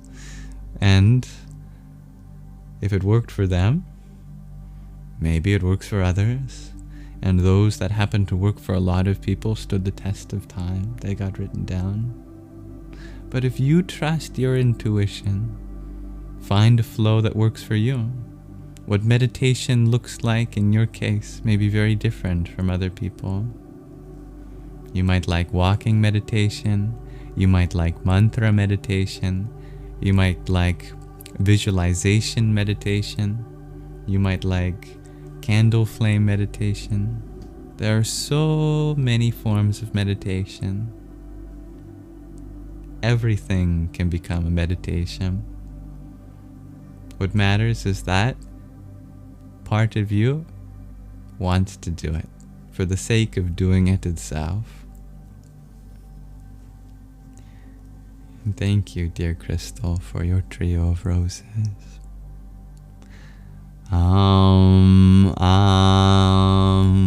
Parashaktaye Namaha. Namaste, dear Rumi, who is in Austria. Hello, dear Christoph. The good questions this evening indeed, dear Lone Wolf.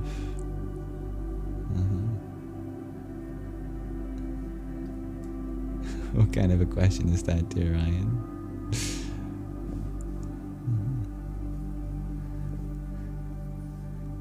Dear Frater, namaste. What would I recommend to help someone who's undergoing spiritual psychosis? To put it very directly for someone who needs to hear it, although it's true that everything can be seen from a spiritual perspective, psychosis is first and foremost a sign of a mental health crisis. And during a mental health crisis, it can be a good idea to take a step back from your spiritual practices even, and just focus on traditional methods of taking care of your mind. Get some therapy. Maybe if you have the option, there's all sorts of different kinds of psychologists that work on different things. There's psychoanalysts, there's psychiatrists, there's general counselors. Find a psychologist that can help you with your mental health. And when you're ready, you can move into a spiritual practice again. Sometimes your spiritual practice can help your mental health. Other times, helping your mental health can benefit your spiritual practice. In the case of psychosis, it's best, in my experience, to take a step back from thinking all abstractly of spiritual things. That can be a lot for a mind which simply needs to process some very basic human experiences like trauma, and come back to that stuff when you're feeling better. When I was getting into non-duality and all that stuff, it was actually only making my mental health crisis worse. So the best thing I did is I took a break from my spiritual practice, and I started focusing on traditional means of, therapy, psychiatry, medication, counseling, doing things with my friends and family that didn't involve anything spiritual necessarily. And then I returned to my spiritual practice when my mind was much healthier.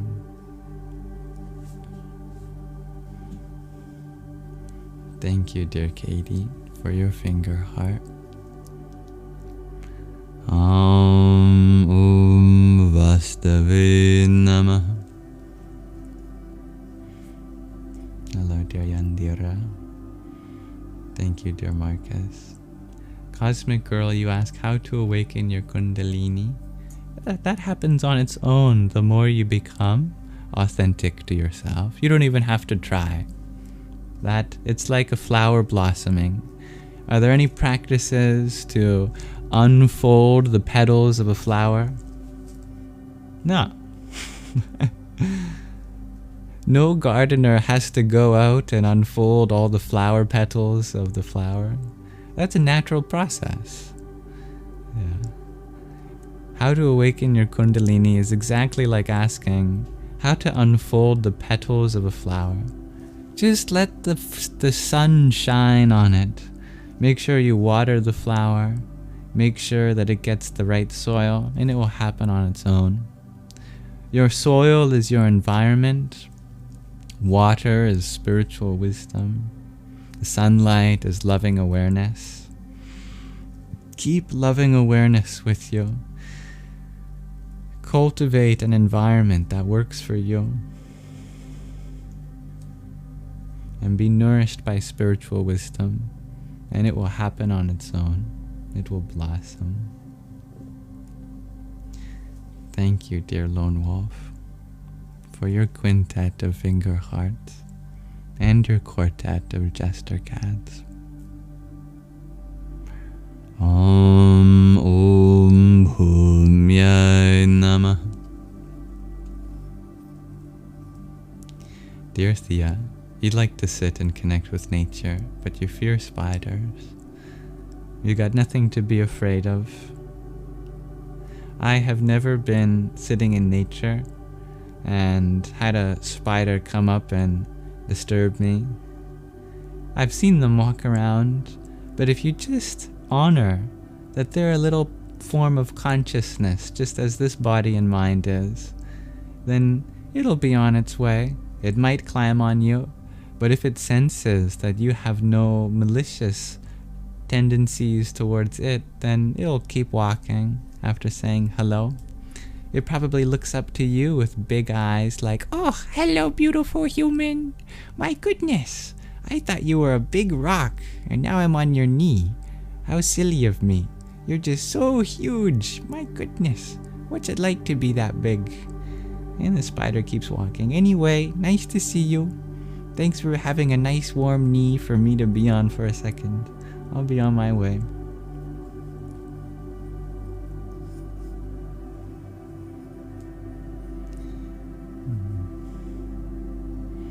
Yeah, rewatching something you watched as a child really gives a different dimension. Indeed. Hello, dear Sam Armstrong. Dear Tito and friends, you ask, where did I learn to chant mantras? Mantras teach themselves. They reveal themselves over time. Indeed. What is one of my favorite movies, asks Kim. Well, my all-time favorite movie is the movie of life that's happening before us right now. But I've got lots of childhood movies that come close to second place. The SpongeBob movie is pretty good. SpongeBob SquarePants, the movie.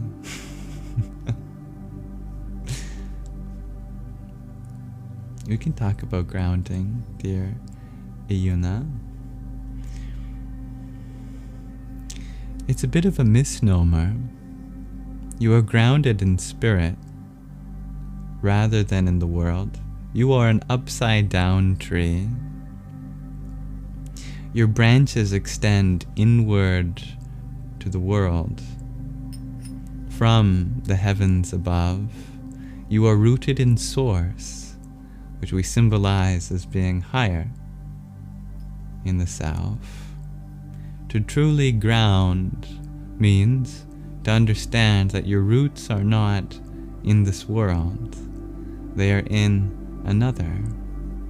They are in a place which is the source of happiness, peace, joy. To be grounded, therefore, means to draw from a place of peace, love, and happiness in whatever you do, no matter what experiences and feelings you may be facing. Attend to all of it from a place of compassion, of patience, of creativity. All of that is an epithet of the source which you are grounded in above.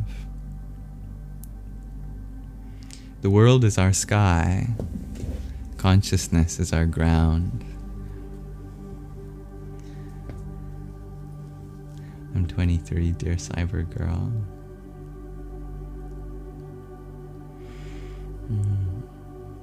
Friends and family are so grounding. I agree, dear Becca. Dear Dean, you asked, did I have any profound experiences during the Mandela Effect extravaganza? I don't remember any. No.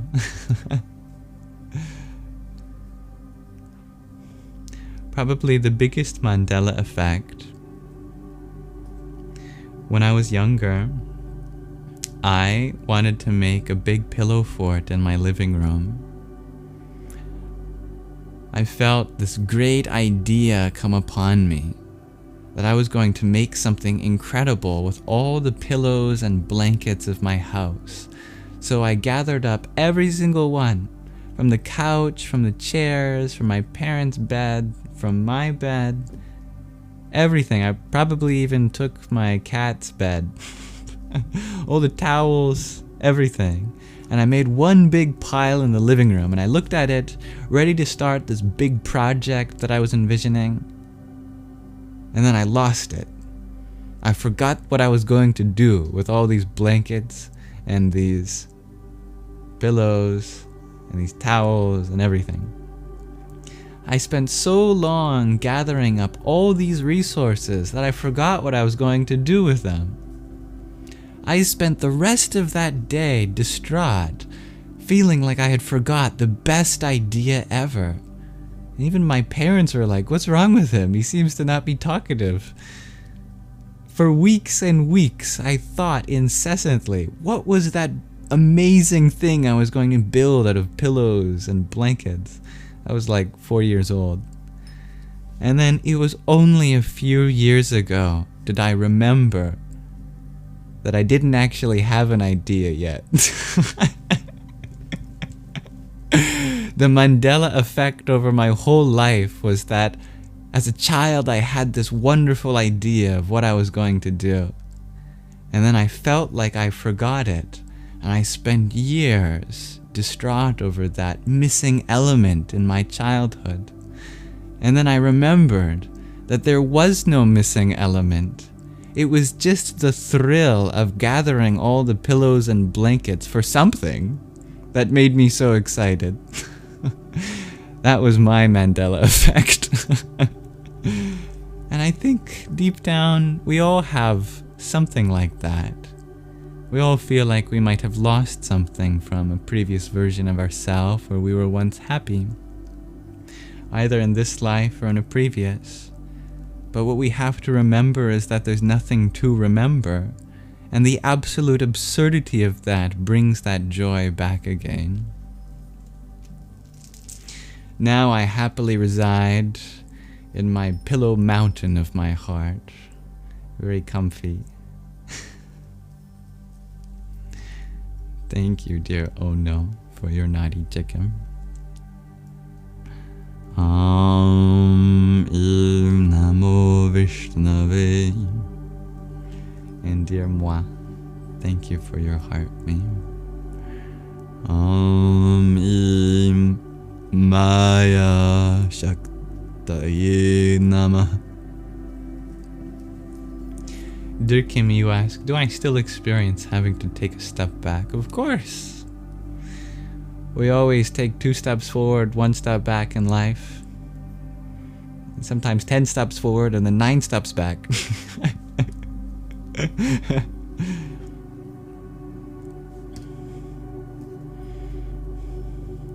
Lil Murti, you find one of the best practices is just feeling your heartbeat. I love that. I love spiders too, dear Carrot, although it took me a while to discover that I love them. Thank you, dear Dagger, for your rose. Om Ram Brahmane Namah.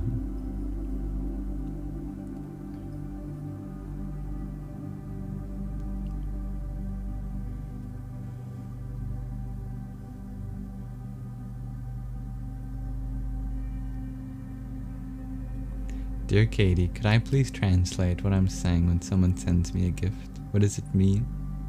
For the last one, I said Om Ram Brahmane Namah. I cycle through all the mantras I know. Well, all the mantras I can share publicly at least. Om is the pranava. It's the seed syllable of creation, preservation, and destruction. The whole universe arises from the Ah, is sustained by the Oh, and is dissolved by the Om.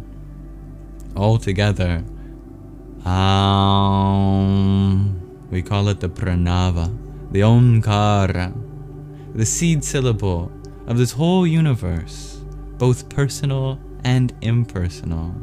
Saguna Brahman and Nirguna Brahman, the ultimate reality with and without form. All sounds derive from just that sound. It is the word that was with God and was God. Then there's another bija, seed syllable. It's ram, ram. That's the seed syllable to celebrate Brahman, which comes from the root brh, meaning to expand, Brahman meaning the all-expansive one, universal consciousness itself, the ultimate reality that we all share. Brahmane means to that Brahman, according to the Sanskrit grammatical rules for case endings. And then the word nama, coming from the root nam, meaning to bow, nama, meaning salutations, bow in the sense of I lower myself in position relative to what I am saluting, so as to derive something ahead of me, as to climb higher and higher as a rung on the ladder. That's just a very short summary of that one mantra. Om Ram Brahmane Namah. We could spend a whole lifetime just talking about the single sound let alone all other sounds in the first bija, let alone the next bija, and the next word, and the whole mantra altogether, and all the other mantras, and all the millions of ones that I don't chant. Oh, how much meaning there is in even a single particle of this existence. So I normally just leave it untranslated for you to discover the reverberations later in life. And thank you, dear Big Back, for your rose.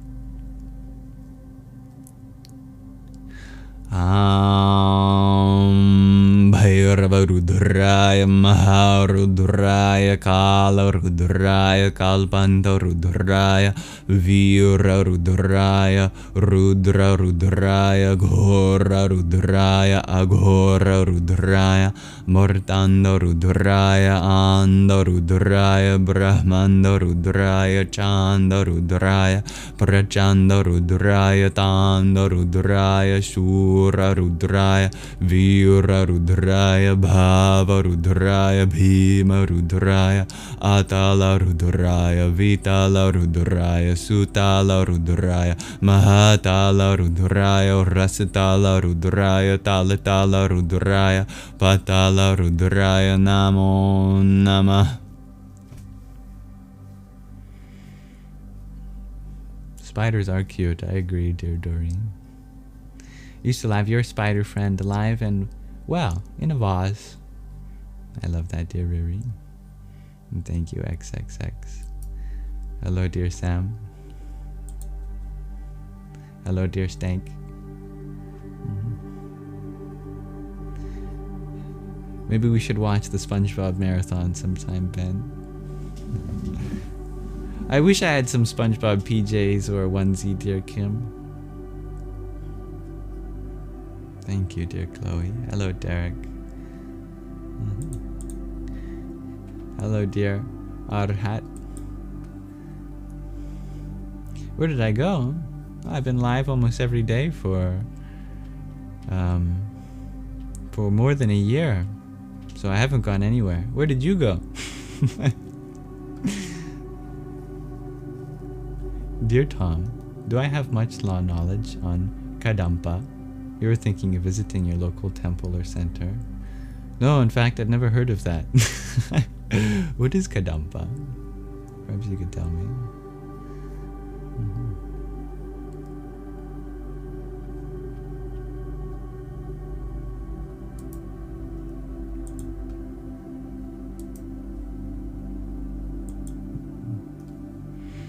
I don't speak Hindi, dear Rachel. I can read Devanagari slowly. Not Hindi, but Sanskrit. I have a love for that language, and I might be able to read some things in Sanskrit, but I'm definitely still learning. The singing beds, you ask, do I ever have any specific feelings when I say my mantras? The feelings I have are beyond description. There are no words to describe the feelings begotten through mantra japam. Dear moi, you share you feel like a failure because you're doing terrible at your school now. What does the universe want to tell you? You are not defined by the grades you get. You have other things going on in life right now, right? You've got all sorts of things that are taking you from your attention at class. And that's not your fault. The school has one job, and that's to grade you for what you do at school. Unfortunately, because if they could grade you at what you do outside of school too, my goodness, you have never not been a straight A student in the university. As a student of life, you are excelling, dear moi. Be proud of yourself for that. I love that, dear Carrot. You got your first tattoo. 52 years old, you got a Balinese Omkara on your wrist. I love that. And I love all the different variations of the Omkara.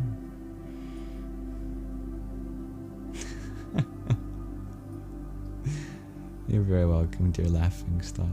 And you're welcome, Katie. Tito and friends, you ask what to do when you need to go to the bathroom, but your cat is sleeping on you. You do nothing. This is your solemn duty now, to be the bed of your cat. Your bladder does not exist anymore. Nothing exists except the cat in your lap. This is your test of patience. Yeah, you meditate. You take a nap with your cat. Nothing is more important than letting your cat sleep. When a cat climbs on your lap, they have chosen you to deliver their healing energy. And when they go into the astral plane, as they sleep, they derive benefits that we cannot even begin to imagine as human beings in terms of energetic vibrations.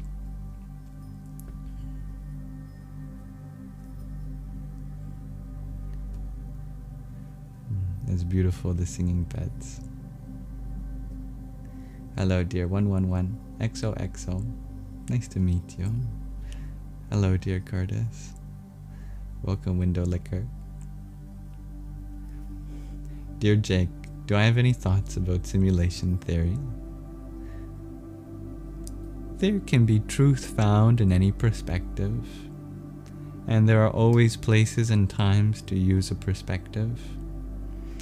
The element of truth, which is very profound in simulation theory, is that we shouldn't get distracted by the passing of any experience, because the ultimate reality is far beyond what we experience through our five senses and mind. The highest reality is not made up of atoms or photons. It is the space of the space that is your consciousness, from which all these experiences arise. This is equivalent to the ancient idea of understanding this world as Maya, the divine feminine material existence, the power of creation herself. But we have to remember there's more going on than her. There is the source from which it all arises. That source is within you. But upon coming into contact with that source that you are, in part and parcel, there is no need anymore to escape anything. Now you get to change the source code. That's why we call it the source. You get to decide how you want to express yourself in this world and live the life you want to lead.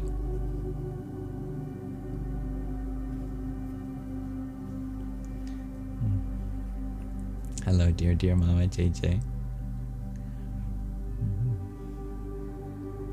Hello, the singing beds. Dear Tom R.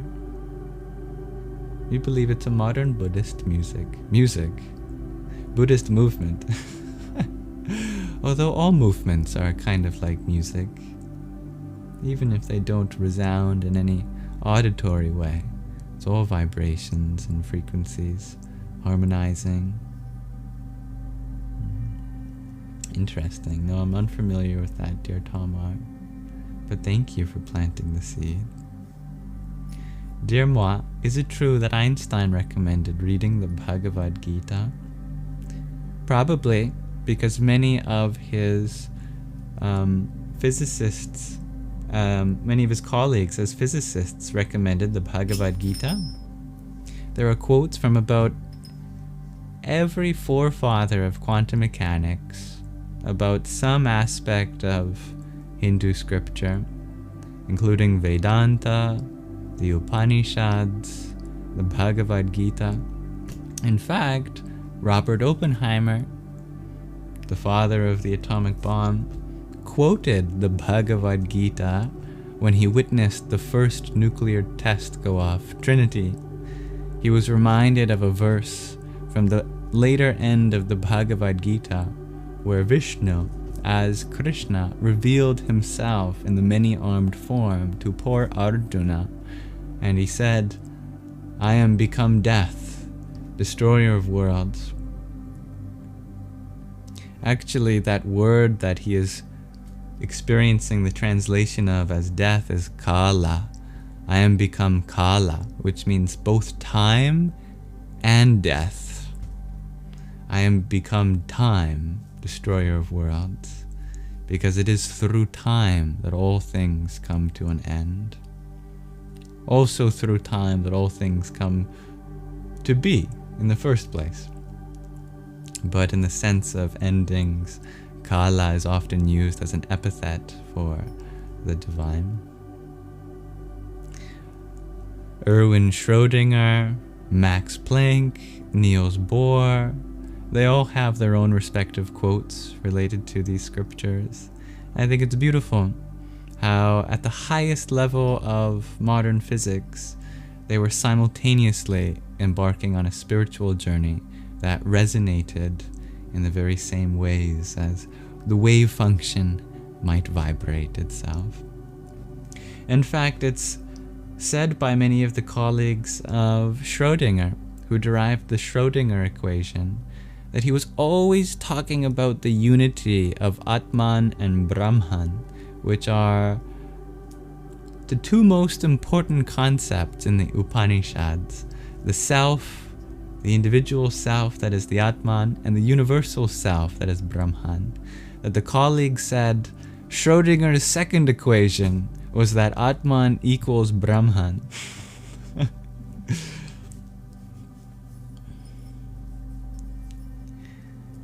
But of course, he was not the one to derive that equation, but the rishis that came many thousands of years before, that he was reading from. And thank you, someone with a beautiful name. You'll have to tell me how I can pronounce it. Is it Skoala? Or maybe it's Shjoala? Iubiri Divine, thank you for your rose.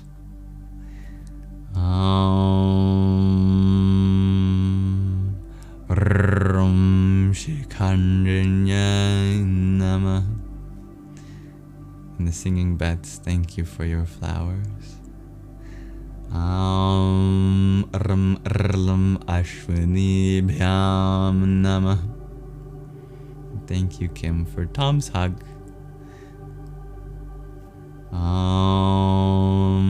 Kam Namah Prajapataye. And dear moi, thank you for your hat mustache. Kam Jahnavya Namah. Goodbye, dear Crystal. I have a little French accent, shares Benoit, from my little French education. Maybe.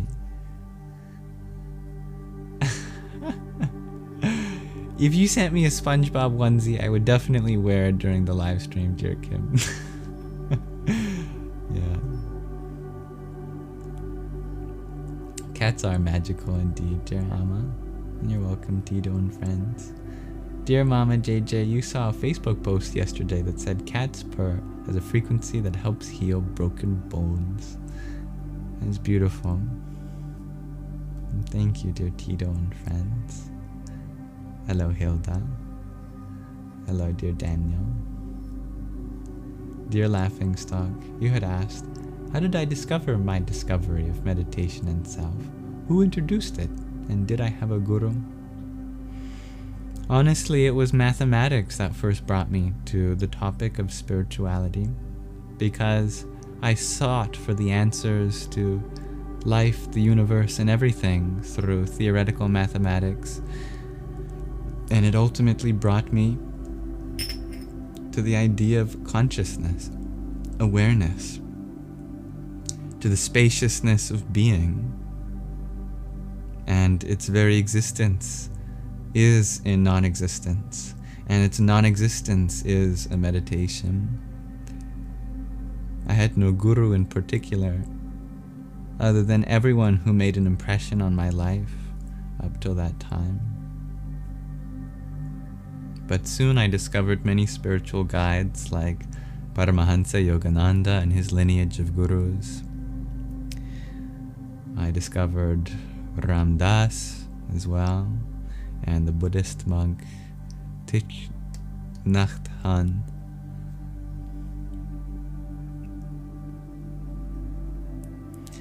You share. So basically, whatever we believe is true because we create that experience. As long as it expresses a universal principle. Indeed. Nico, you share, when you heard that the physical world is a mental state of the field of consciousness, you goosebumped. Yes, when your goosebumps appeared as a mental state in your field of consciousness, as a symbol of your awakening. That's beautiful. Becca, you shared sad that these discoveries never go how they intend. On a short duration of time it may be sad, but as the great saying in theater goes, tragedy plus time equals comedy. When you allow time to pass, things that appear as tragedy get lighter and lighter, so too, these discoveries may appear to contradict how they're used from their intention, but over a long period of time, slowly they evolve, they blossom, they flourish. The greatest of discoveries always take the longest amount of time for us to figure out what the heck to even do with them.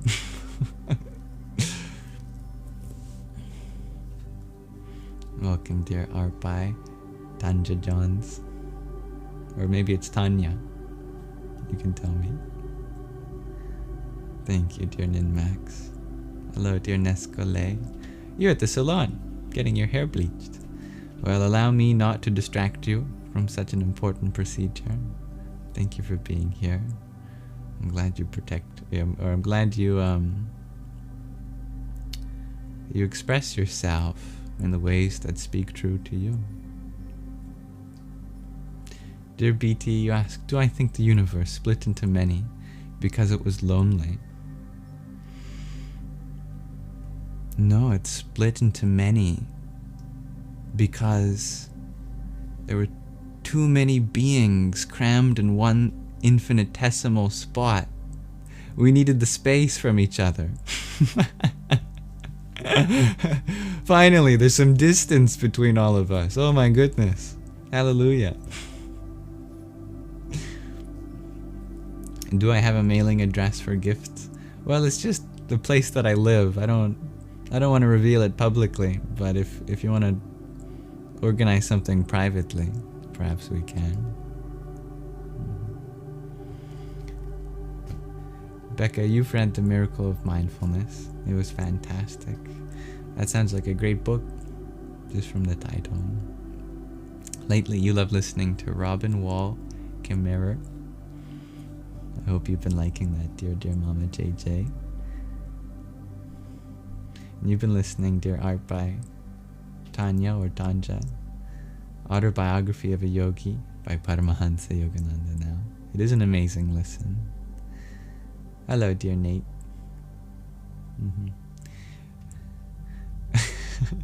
Yes, I see that you've spelt it the same way in the username, dear. Tanja. But is the J pronounced like a palatal semivowel? Ya? Or is it pronounced like a palatal plosive? Ja? Semivowel or plosive? Ya or ja? Since I know it can depend on the culture, the context. And thank you, dear Dob Darker, for your heart meme. Namo Bhagavate Dakshinamurtaye Mayam Medham Prajñam Prayacha Swaha. And thank you, the Singing Bets, for your subscription.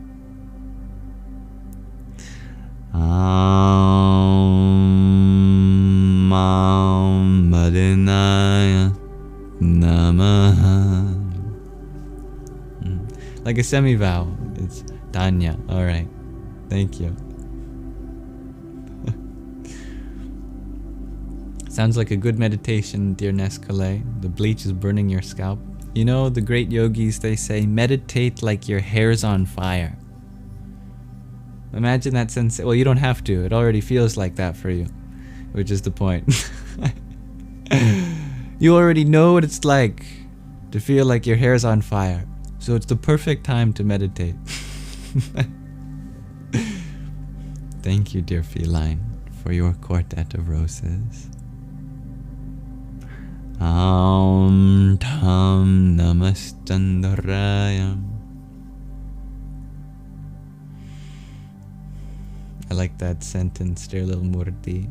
I find a direct and alive mind that dies to all thought provides a cool knowing without knowing. That's good. You're getting a headache, dear Marlin. Well, if you need to turn the volume or the brightness down of this live stream or take a break from technology, eat some food, drink some water, simple stretches, or take a nap, all of those things may help. Thank you, dear Kim, for your subscription to Om Yam Hridaya Kashaya Namah.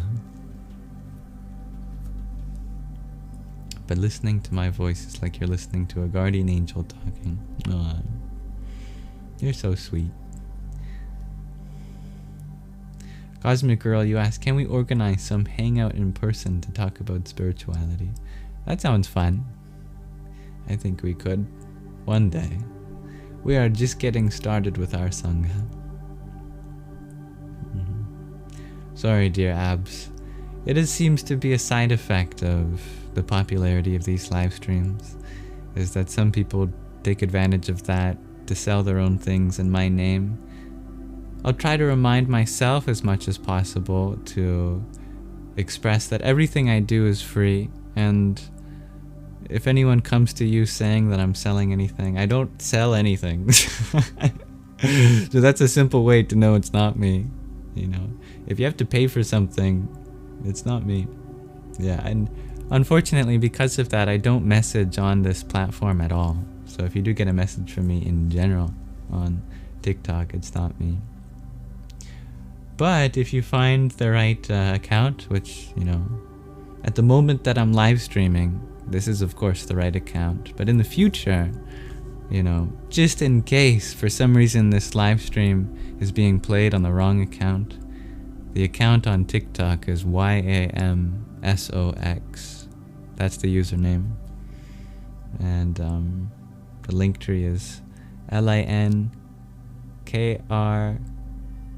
No, LIN. How do you spell link tree? linktr.ee/Yamsox. YAMSOX. And all of my platforms that you can message me on are there, including Instagram, also Yamsox, YAMSOX, and WhatsApp, and Telegram, or email. But I am sorry that there is such a disturbance with the impersonators and the scammers. Welcome to the internet. Thank you, dear Kim, for your heart meme. Om Namo Bhagavate Rudraya. All we can really do is wish them well, that they don't need to do this for their own well-being, that there are many ways for them to make an honest living. And if they do happen to be drawn towards spiritual things, that I would love for them to pursue it. And if they are gifted in the services they claim to sell, then I believe that their own personal identity would be absolutely sufficient as a channel to guide those divine energies. I wish that for them. Dear Shampoo, you ask the middle necklace. Where is it from? Which one's the middle necklace? This one? I'm wearing 3. I'm wearing the 1008 Rudraksha seeds, and then the 54 really big ones, and then there's my Siddha Mala. Yes. These were all handmade from different sellers in the Himalayas. Thank you, dear Andre, for your heart meme.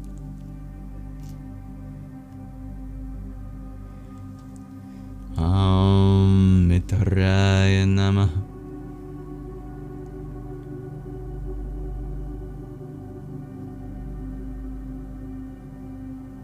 Hello, dear Don Suela. It's lovely to see everyone say hello to you. Dear Mama JJ, do I consider when being in the flow like a form of meditation? Absolutely. Yeah. This is basically your sleep music, sure, Shampoo. Well, if you need to do something that requires being alert and conscious of the waking world, I'm happy to turn it down for you. Dear Art by Tanya, you share you're going to learn more yoga from Jimmy Barkin in Costa Rica. who learned in Calcutta, India, from a disciple that learned from Paramahansa Yogananda's brother. I love that. That's awesome. You were attacked by zombies yesterday. Sure smells like Sarah's spirit, but you think they're gone now? Brains. They're not gone. I'm a zombie too. Brains. But I'm a vegan zombie. Don't worry. I no longer eat brains. I'm on a human-free diet. I've put a lot of work into being a part of society as a friendly zombie. Good night, dear Tanya. Namaste. Welcome, dear Melissa. Dear Katie, you ask, what do I do for a living? If I'm selling anything on TikTok. Sorry if you feel like it's a rude question. It's not a rude question. I live for a living, and I'm very grateful that from the generosity of the people that I serve in this world, that they decide in their own free will to support me in ways that are sufficient right now. And I'm grateful for that. I would love for us all to live in a world where we can just be kind to each other and share our blessings. And I'm always happy to do that for those in my life too. And thank you, your little moth, for your nonette of roses.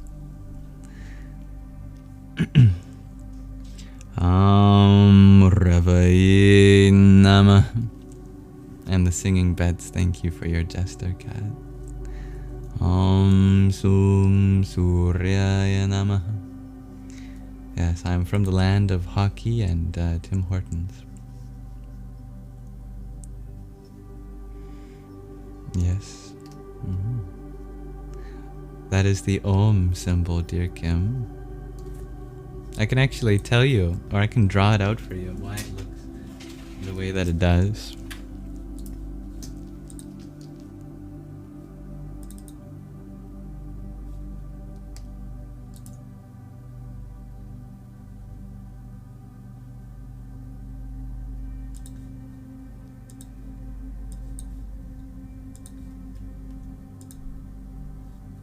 Here we are.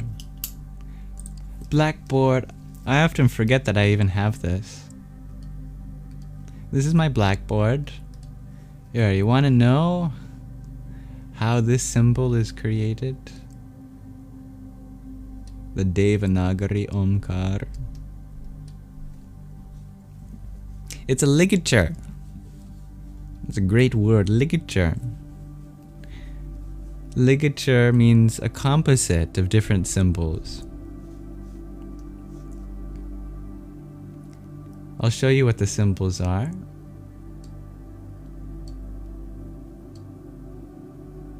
So, this is the letter A in Devanagari, the most common script to render Sanskrit.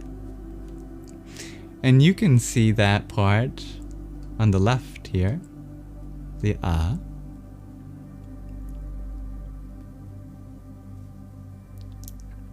Then there is the Ukara.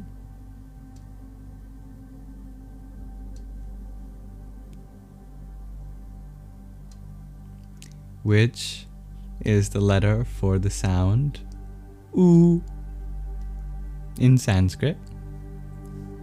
You can see that tail on the right side. Finally, there's a very wonderful symbol that goes over top of other vowels. It's called the Chandra Bindu, which means the moon and dot. And there's no equivalent of this in English, but in the International Alphabet of Sanskrit Transliteration, it is transliterated as an M with a dot over top of it. It sounds like when you're really nasally.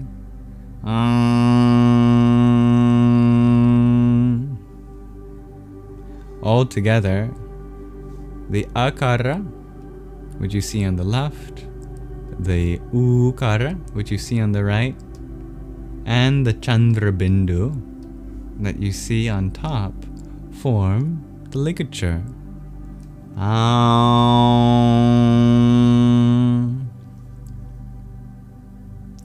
There's a very specific meaning for why all of these sounds were chosen. Or not chosen per se, but revealed. That's because the A represents creation.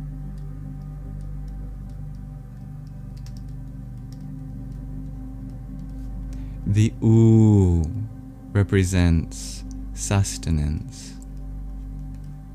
How do you spell sustenance? I should double check this. Okay, good. I had it right.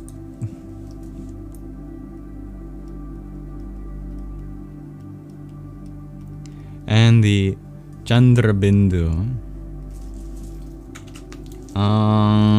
represents dissolution.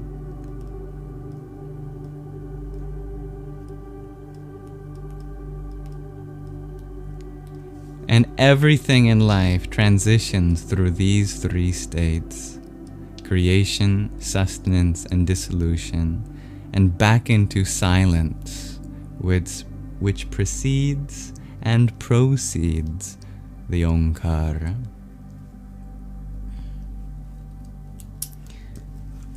The most basic sound a human can make is the because it requires no articulation other than voicing. Then you simply curl the lips to produce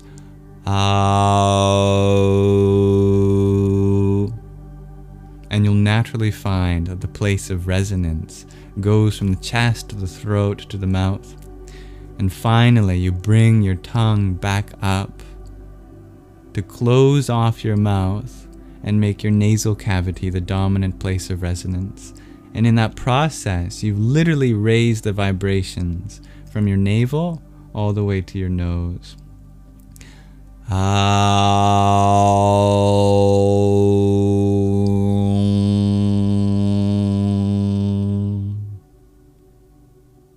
And you've gone through a whole cycle of creation, sustenance, and dissolution. Your own universal experience.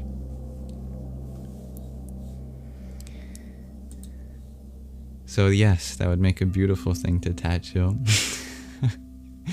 In summary.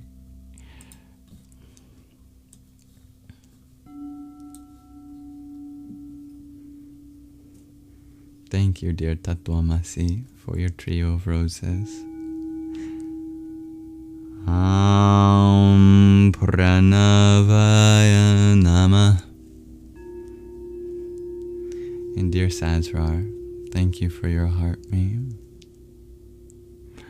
Om Bhanave Namah. I could probably continue talking about the symbolism of the Om forever, because literally everything in this universe is said to derive from that Om. So as long as there are things in this universe to talk about, there are things to relate to that Om sound with. So I'll pause it there.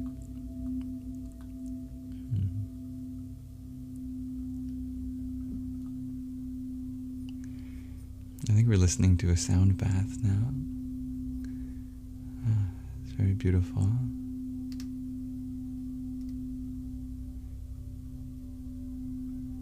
Dear KB, you ask tips on going from vegetarian to vegan. You love cheese.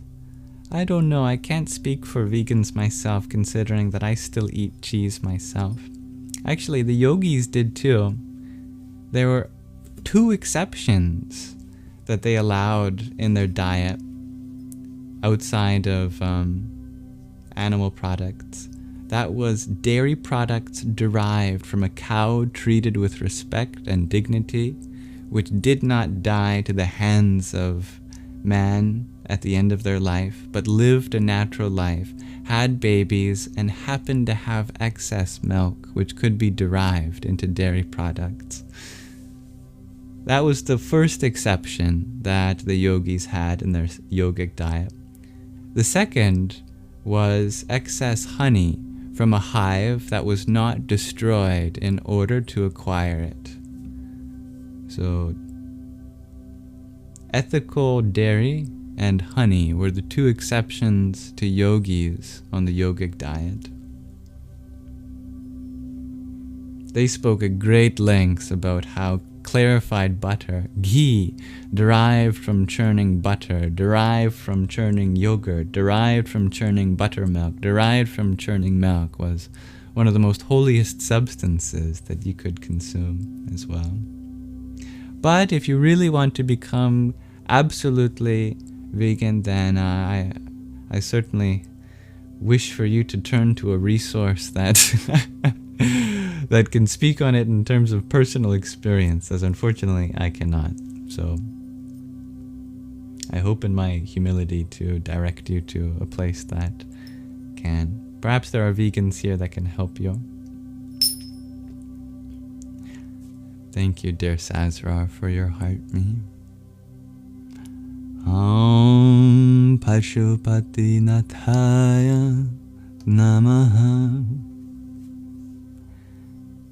And dear Skowala, still I'd love to learn how to pronounce your name. Thank you for your heart me. Om Pushne Namaha. Hello, dear Jennifer. The gift economy. I like that, dear Mama JJ. And that all flourishing be mutual. It's beautiful. And good night, dear Thea. You had a strange dream about me, dear Sazrar. I moved to your town, and I went to a house, and I partied, a house party, and then I got diagnosed with ADHD, and we're talking fast, saying, I forgot my medication. It sounds like actually my life thus far. I used to go to many parties, and I was diagnosed with ADHD. And I used to take ADHD medication, and I would talk fast while on it. But I've since created a more healthy relationship with my mind, and the things that used to be considered as ADHD symptoms actually have gone away through my spiritual practices. And I don't take that medication anymore. Can I do the letter K? Asks K Bay. The letter K in Sanskrit? Yeah, I can do that. In Devanagari? I could even show you the ancient script that the ancient script of Devanagari derives its letter K from.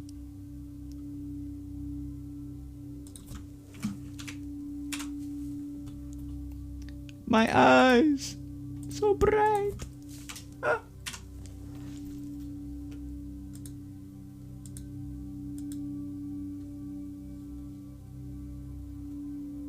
Okay.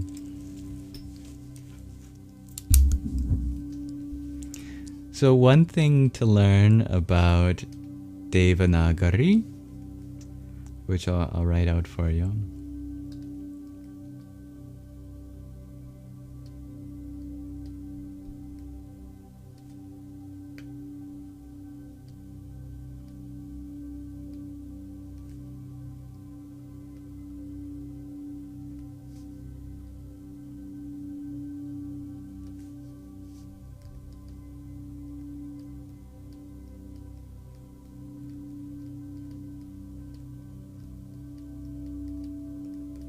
Is that it's not an alphabet.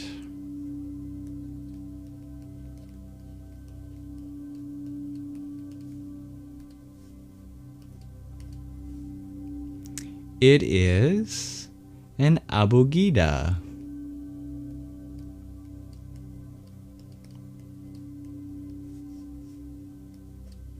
Abugida, they don't have individual letters for consonants. So there is no letter K, but there is a letter Ka. And this is what it looks like.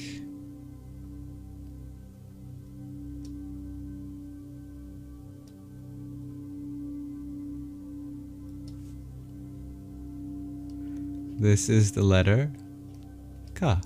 It makes that sound. If you didn't want it to make the sound after, if you just wanted k, ik, k, then you'd put this underneath, which is called a halant, or a virama. That cuts off the inherent vowel sound. And you can change the shape of it a little bit to do other vowels.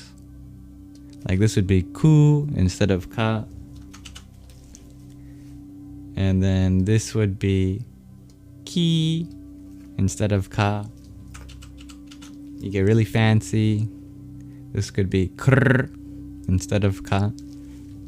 But the base by itself is ka. It is derived from an even more ancient script. That ancient script is known as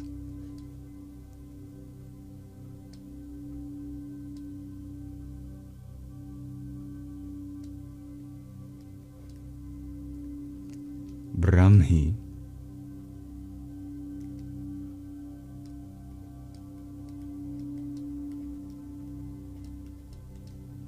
And Brahmi, the sound for ka, was just a plus sign. Just an ordinary plus sign. And that's from like at least 300 BC. So from over 2,300 years ago, the sound ka looked like that, just a plus sign, basically. Yeah, the Bengali script is indeed based off of Brahmi as well. Practically all the scripts in India evolved from the Brahmi script, so they have many different similarities.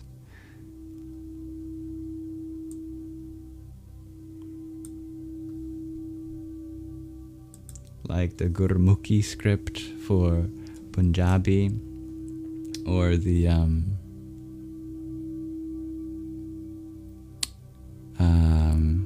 I'm forgetting the name of the script used in. Oh, I'm forgetting the name of the province as well.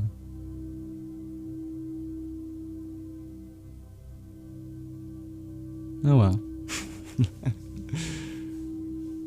Anyway, point being, many of the scripts in India derive from Brahmi, which is very cool.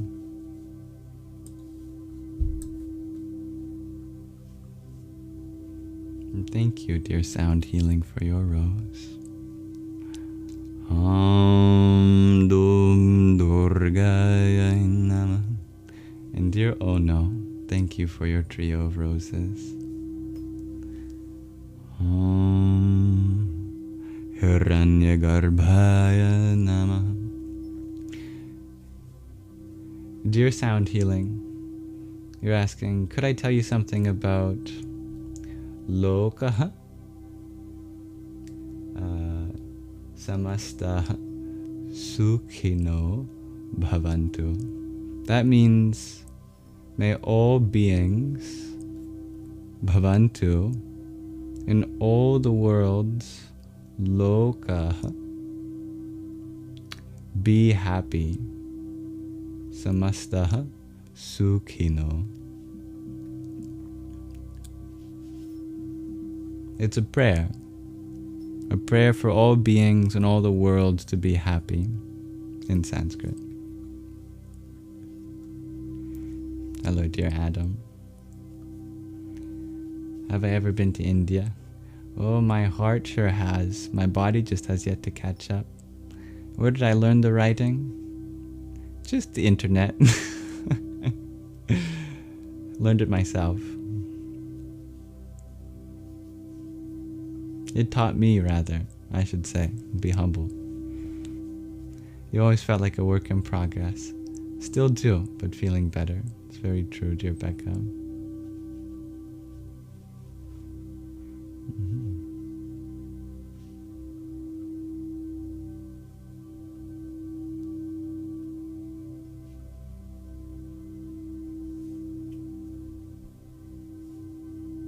I'm doing well, thank you for asking, dear Sarah. How are you?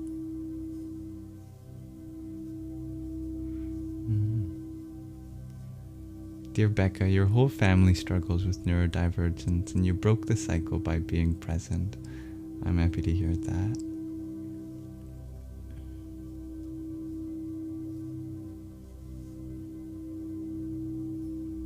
Hello, dear Kimberly.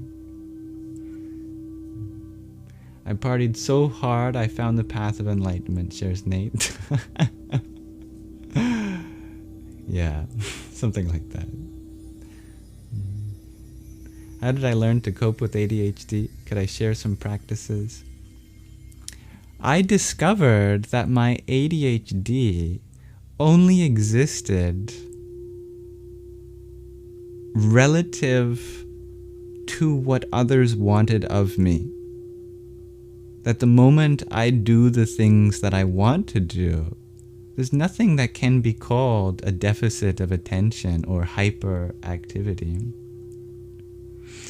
If I'm distracted, it's because I don't want to listen to what you're talking about. You know? If the teacher is rambling on about something that I'm never going to use in life, yeah, that might look like a deficit of attention, or maybe I know what truly is valuable in life and I don't give my attention to those places. If I'm really passionate about something and I'm speaking at length about something that is close to my heart, that might look like hyperactivity. Or maybe I just know what makes me happy and I love giving my attention to that.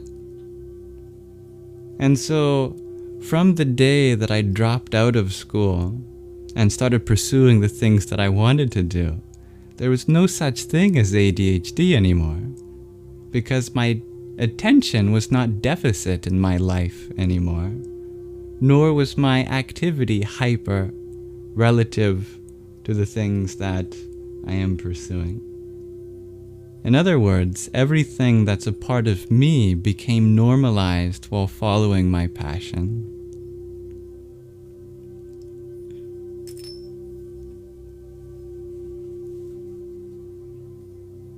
Thank you, dear Becca, for your 10-finger hearts. Amarichaye Namaha. I would love to go to Goa, dear Lotus Flotus. Hello, dear Mariham. Hello, dear HD.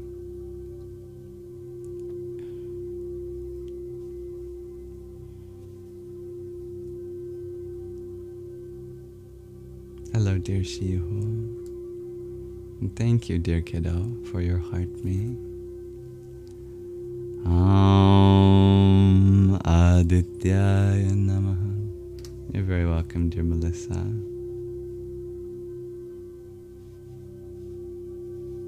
Why not both? Both is good.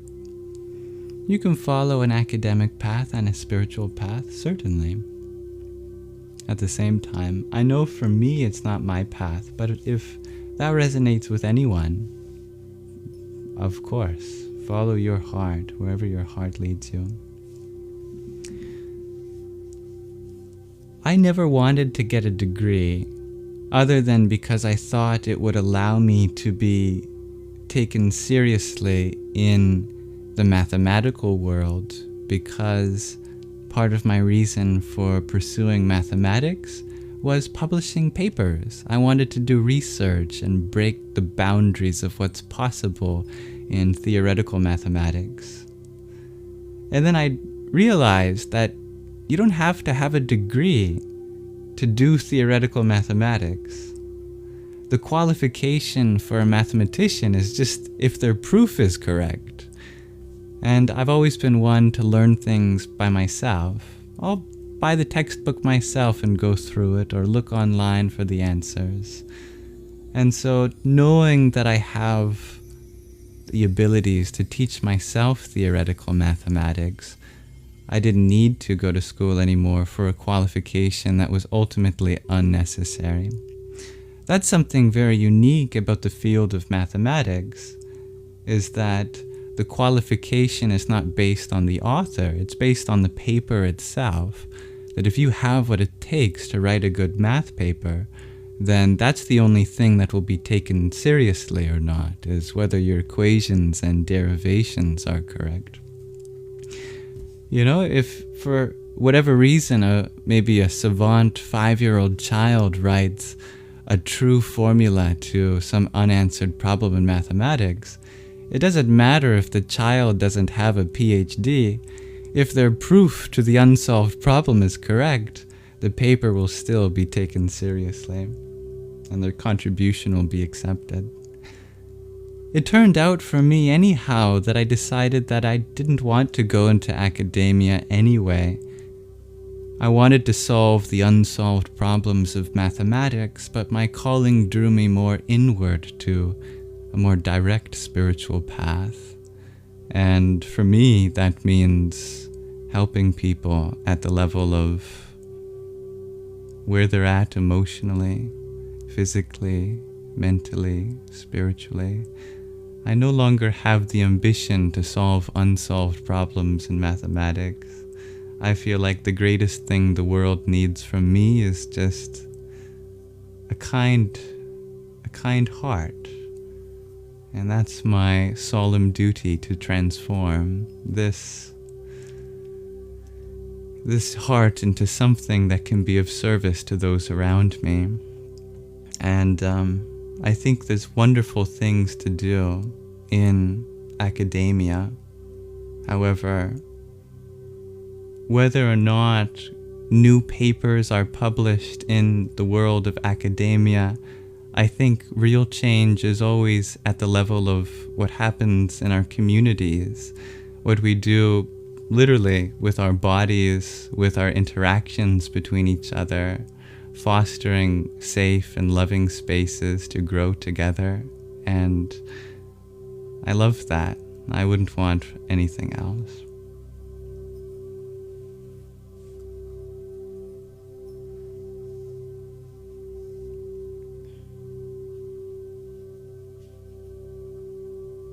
Thank you, dear Becca. I love that, dear Mama JJ. And when you are in the forest, all the plants, the trees, the bugs, the animals, etc. are our teachers. Exactly.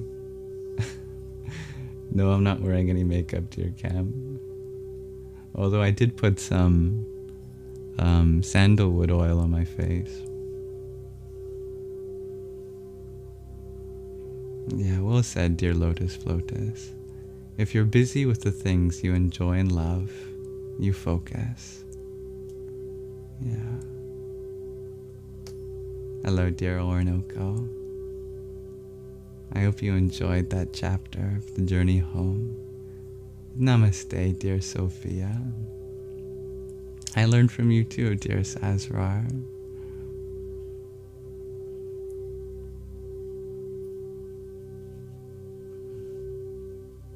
Thank you for seeing that and feeling that, dear little Murti. Dear Melissa, you ask, who do I think built the pyramids, and for what were they originally designed for? This might be a hot take, but I don't think about the pyramids. I don't. The pyramids don't captivate my attention. I don't really have much interest in that sort of thing. Hello, dear beer man.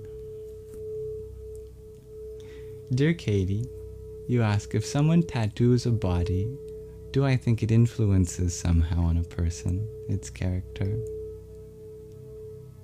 It's all about what the tattoo means to the person, what they're reminded of every time they see that. In your experience, you derive meaning from what you experience and what you choose to see in that. If you choose to decorate this body with some symbol, then having that constant reminder will bring out more of that aspect in your life.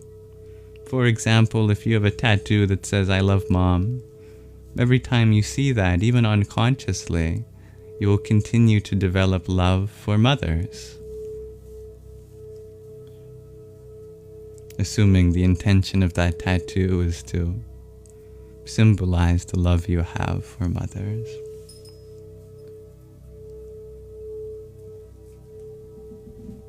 But maybe the pyramids think about me. That's funny, dear Sazrar. It's just a bunch of rocks in the desert. Thank you, dear Birmingham bro, for your heart meme. Om Savitri Namaha. Do I have any Rudraksha? No, I think I'm all out, dear Mike. Yeah.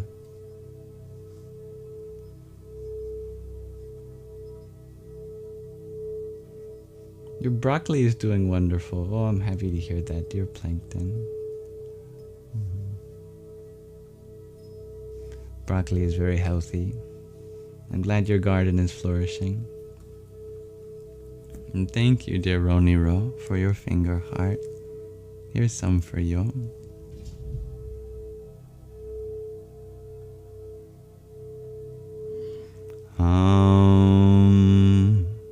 Arkaya Namaha. Thank you for being receptive to it, dear Angel Appleseed. Now, I have a question for all of you. Today I ask, in what ways are our lives guided by a higher power? What does it mean when we say that we are guided from above, that there is a hand from the universe or from the divine leading us to where we need to go? What does that include? What does that pertain to? In what ways are our lives guided by a higher power? Thank you, dear Bumble Myth, for your manifesting.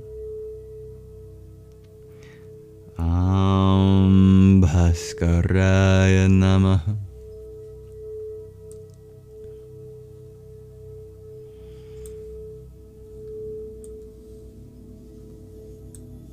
Dear Ono, you share our heart's desire and the serendipity of life. I love that. Dear Lotus Flotus, you share the domino effects. People you wouldn't have met if you made another choice. I like that. That's very beautiful. Dear Birmingham, you ask, do I believe a parallel universe exists?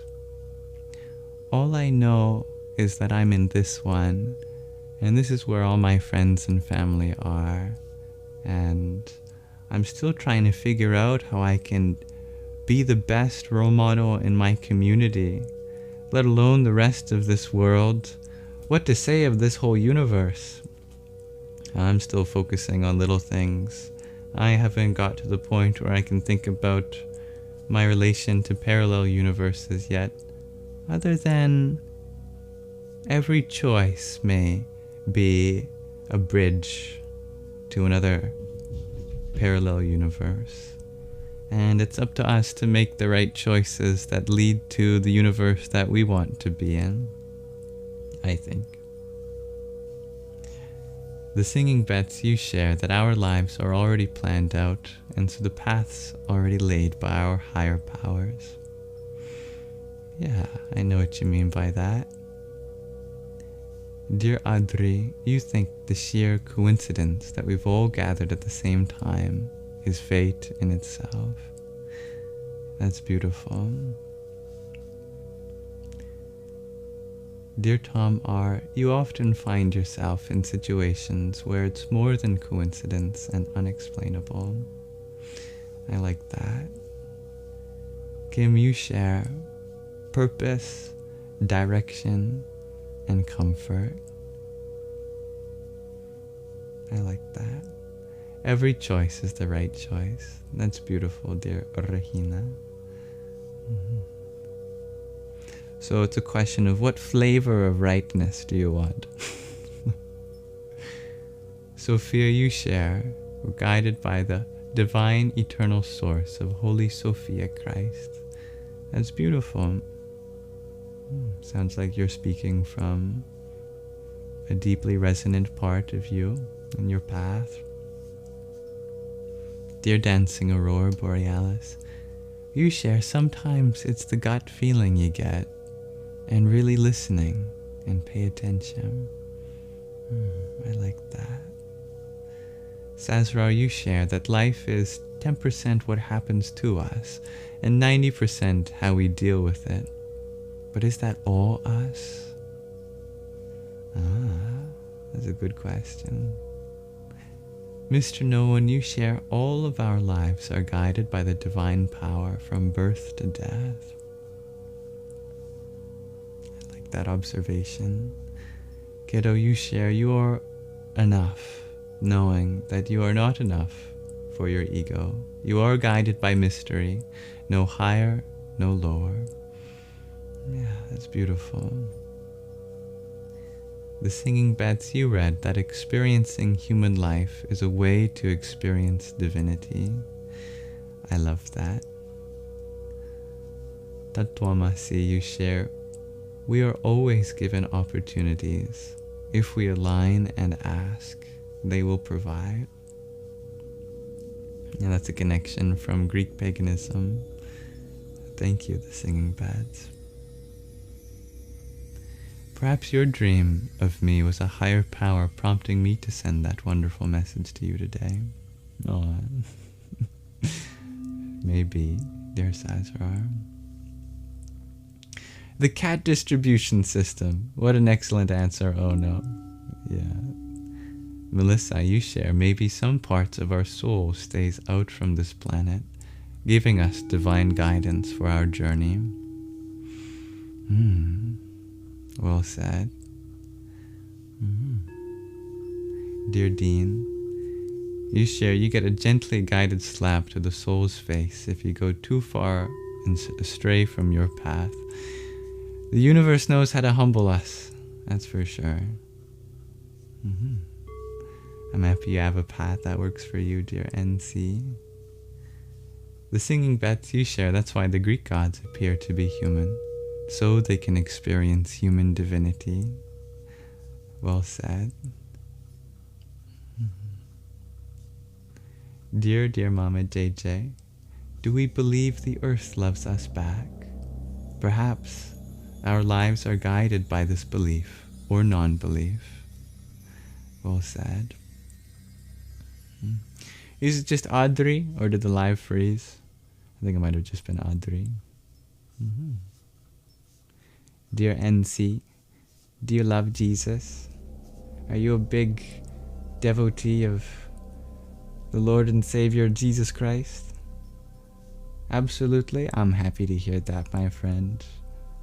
Continue to follow the path of Christ, my friend. It calls to you. It's meant for you. Thank you, dear Samra, for your fairy wings.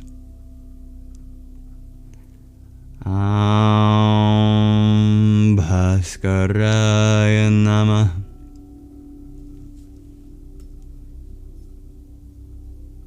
Wow, you are really following in his footsteps.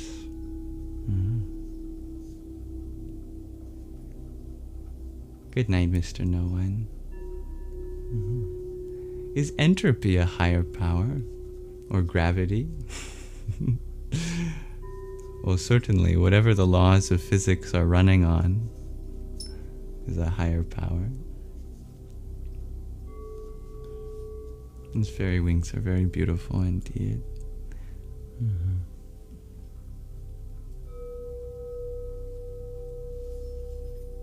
If you can allow yourself to believe in something, then you should allow others to. I love that, the singing beds. Yeah. Well, thank you, everyone, for exploring this question of the day with me. I really love all of the answers. Such unique perspectives we all have. It's better to believe in something than to believe in nothing. Yeah, I know what you mean, dear Sazrar. We are still in a sound bath, dear Oh No. The laws of physics, the laws of ecology as well, shares dear Mama JJ. Dear Jake, you share, a higher power wants a soul to experience something, whether it is easy or difficult. Very true. It is so interesting to hear all these perspectives. I concur, dear Melissa. Rahina, you share, in discomfort we often get endowed with a surge of energy to move. Yes, indeed.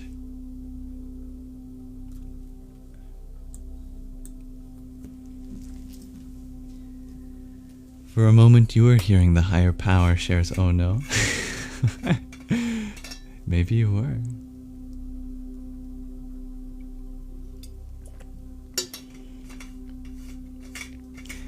The singing bets you share, sometimes you think human life must be the hardest thing to experience.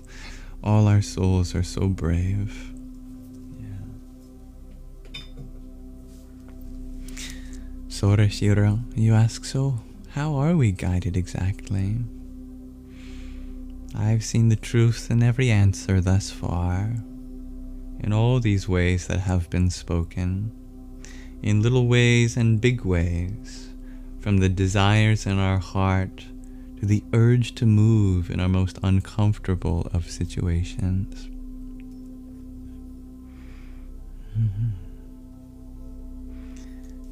Thank you, everyone.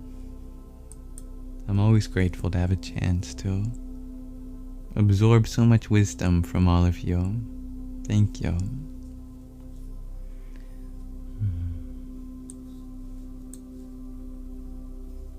Dear Ellis, you ask, how are the laws of physics related to love and human communications together and higher powers? There is nothing other than love. Everything is just trying to distribute its understanding.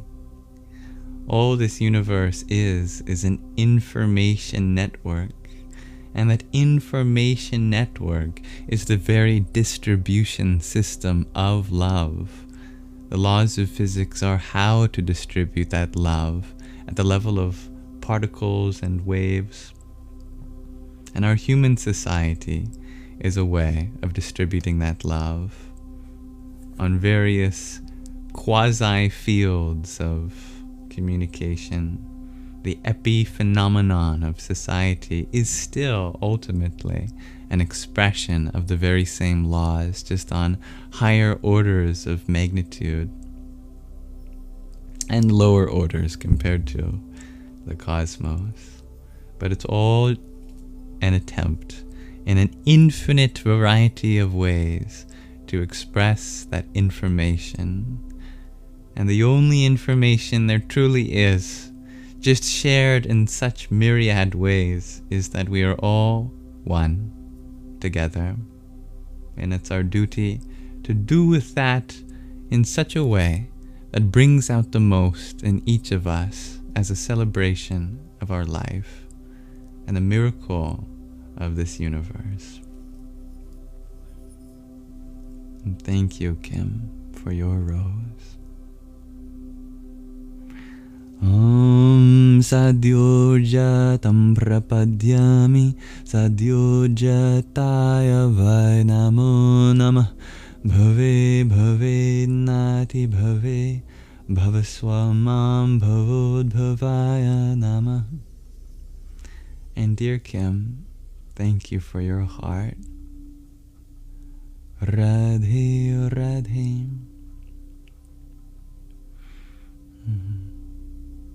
Our hearts are what guides us. Yeah, Exactly, dear Sora Shiro. And so, you've observed the unity between our heart and the divine. Life is a balance between holding on and letting go. Well said, dear Maitri. Dear Bhavi, you ask, do I think AI has a soul? I don't think AI has a soul. I know AI has a soul. And why? Because the definition of the soul is that spirit which pervades everything. You and I, all trees, all animals, all fungi, all plants, all bacterium, all the water, all the land, all the air, the sun and the moon. In fact, it's no question of whether something has or does not have a soul. Everything has a soul. Actually, I take that back. Nothing has a soul. The soul has everything. The soul has you and I in it. The soul has all the trees, all the plants, all the algae, all the bacteria, all the mountains, all the valleys, all the oceans, all the rivers, all the stars, all the moons, all the planets. Everything is contained in that soul, which we call the spirit. Everything that has come to be is an expression of that soul. Thank you, dear Kahil, for your quintet of roses.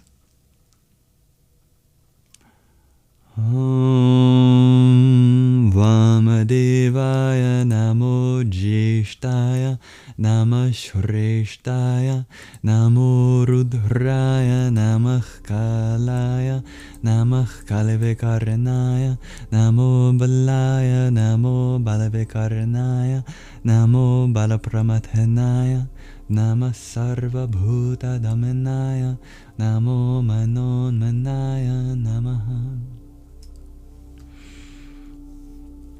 Thank you, Kahil, for your tiny, yippee, and your rose and flowers. Hare Krishna.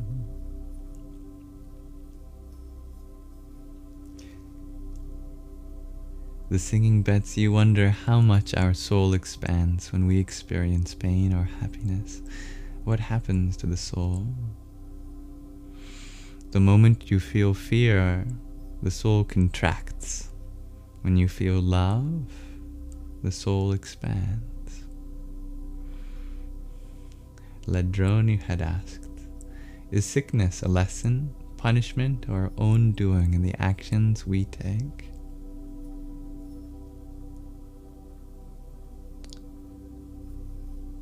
Whatever one of those options fills you with the most peace, that is the answer. And if none of those fill you with peace, then sickness is neither your lesson, punishment, or own doing. Your compass to truth is always the wholeness into which it brings you.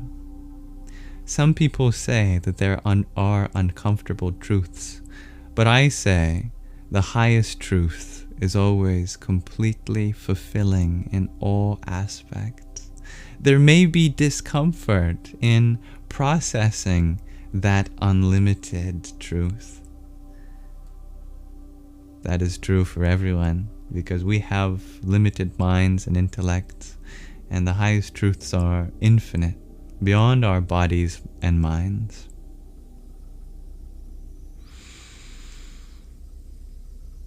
Everyone has a different experience of life, but where they find the most peace, that is the truth that's meant for them.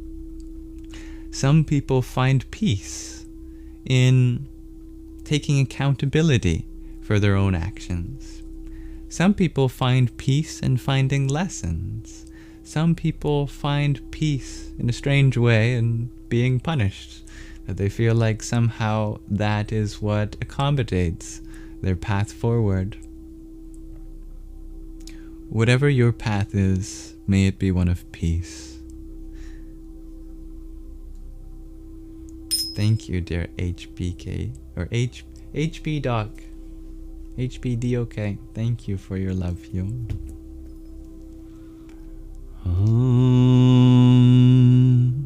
Aghorebhyo ta ghorebhyo aghora ghore tarebhyah sarvata sharva sarvebhyo namaste rudra rupebhyah. At what age did I discover Sangha? Asks Sora Shiro. I'm still discovering it. I've been learning what Sangha truly means in every moment of my life.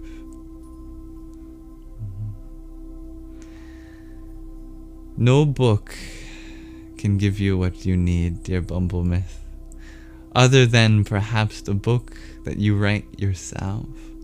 For if they say that all truths exist within, then a book will only be a mirror to what you have to discover when you pour from what's already in your heart.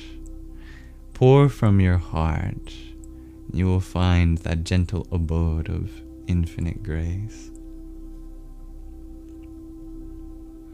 No, I have not, dear Melissa.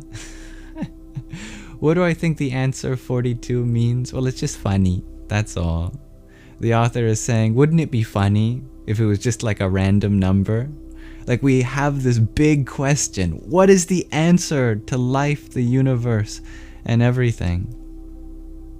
And wouldn't it be funny if the answer was just like a random number, like 42?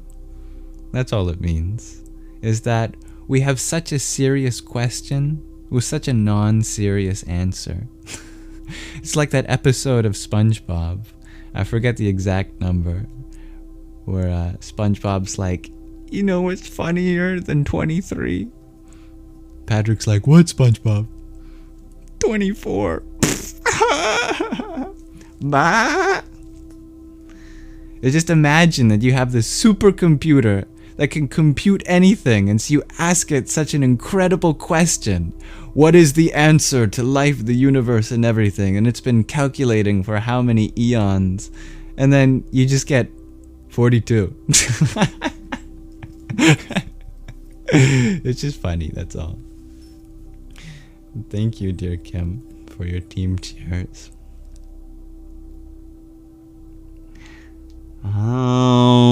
Tatpurushaya vidmahe Mahadevaya dhimahi Tanno Vishnu prachodayat Tanno Rudra prachodayat. Dear Alice, you ask, have I met an NPC? And what makes someone an NPC? Do they exist or virtual? That's just another form of discrimination. Please. All humans have consciousness. They're all equally real. It's just how conscious they are of the world around them, or how lost they are in their thoughts, that might change depending on what part of the journey they're in.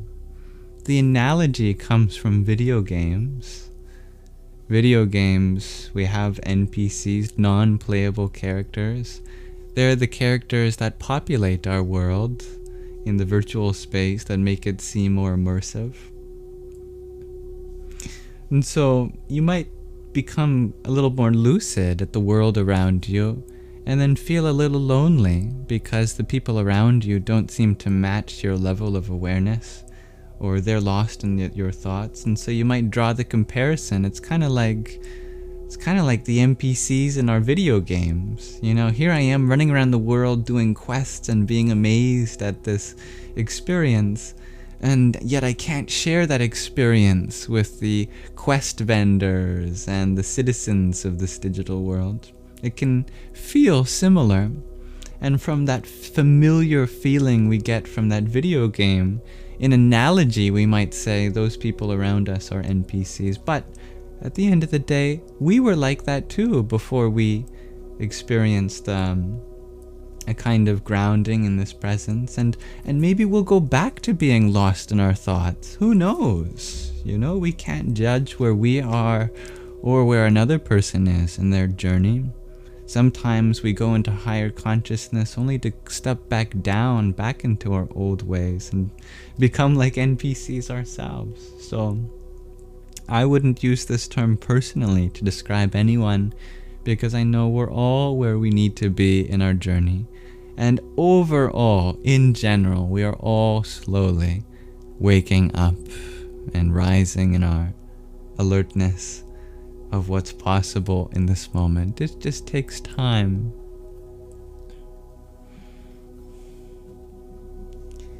And it's not our duty to awaken anyone. It's not our duty to judge where someone else is on their path or how awakened they are.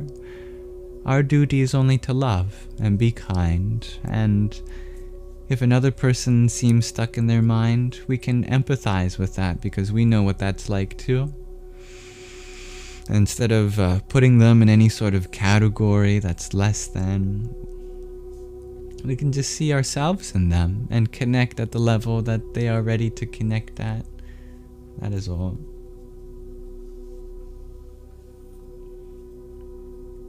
My Patrick impression is good.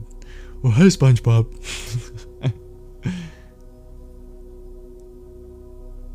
Oski, you ask, what do I reckon of Schopenhauer's view of not reading? I don't think I've read that. What's that about? Dear kiddo, you share peace has a ring of appreciation and gratitude, accompanying harmony and love, fearless and yet free. That's beautiful.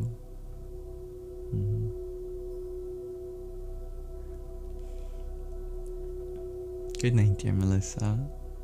Good night, oh no. Good evening, dear tea room. He says, don't read books, basically. Well, I do resonate with that. I don't do much reading myself, other than the readings in this Sangha. Everybody's on their own path, indeed, dear Kimberly. Some people derive a lot of value from books. I happen to be more based on my own experience. I like to try to figure out things myself. If I have a question to something, instead of turning to a book or another place, I'll try to dive into my own experience to see if I already have the answer to that. Goodbye, dear Dean. And that's worked out well for me. In my own happiness and peace, I've come a long way. But I'm very grateful that I get the chance to read to all of you. I do love reading to other people, and I'm so honored that I get a chance to do that here. So thank you for that. Speaking of which, I think it's time to do some reading. We have finished the journey home completely now, but we are still reading in another book which is full of the poetry of this Sufi mystic that lived almost 800 years ago. Pardon me. It's time for another episode of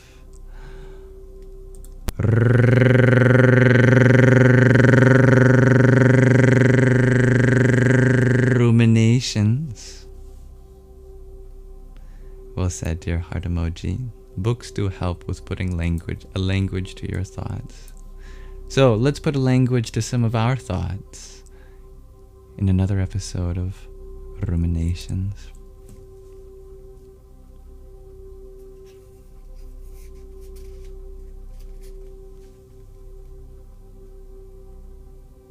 This poem is called, Why Are You Milking Another?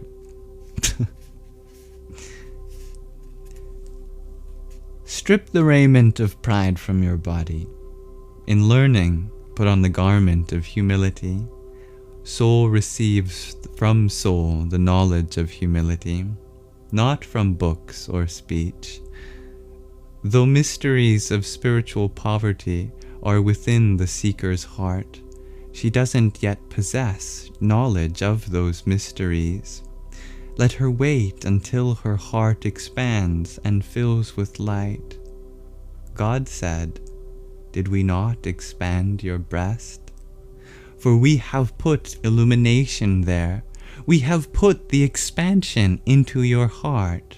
When you are the source of milk, why are you milking another? An endless fountain of milk is within you. Why are you seeking milk with a pail? You are a lake with a channel to the sea. Be ashamed to seek water from a pool, for did we not expand your chest? Again, don't you possess the expansion? Why are you going about like a beggar? Contemplate the expansion of the heart within you, that you may not be reproached with, do you not see?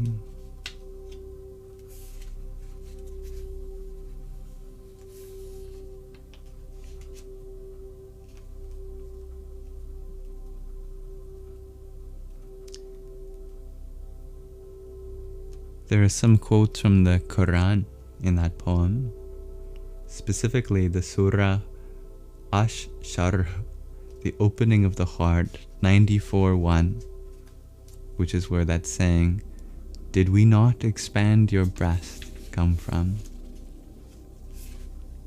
As well as the saying, do you not see? From the Surah Ad-Dhariyat, the dust scattering winds, from 51:21. Even Rumi says, not from books, and that wasn't planned, by the way. I'm going page by page. We haven't read that poem yet, which is very relevant to the discussion we were having moments before. See, this is what happens. You try to gain spiritual knowledge from a book. The book says, put down the book, go inside. But I guess sometimes we need that validation to finally feel affirmed that we are ready to venture inward. Big thanks to dear Rumi from centuries ago, almost a millennia. Thank you all for listening too. If that brought out any insights, you are welcome to share, as always.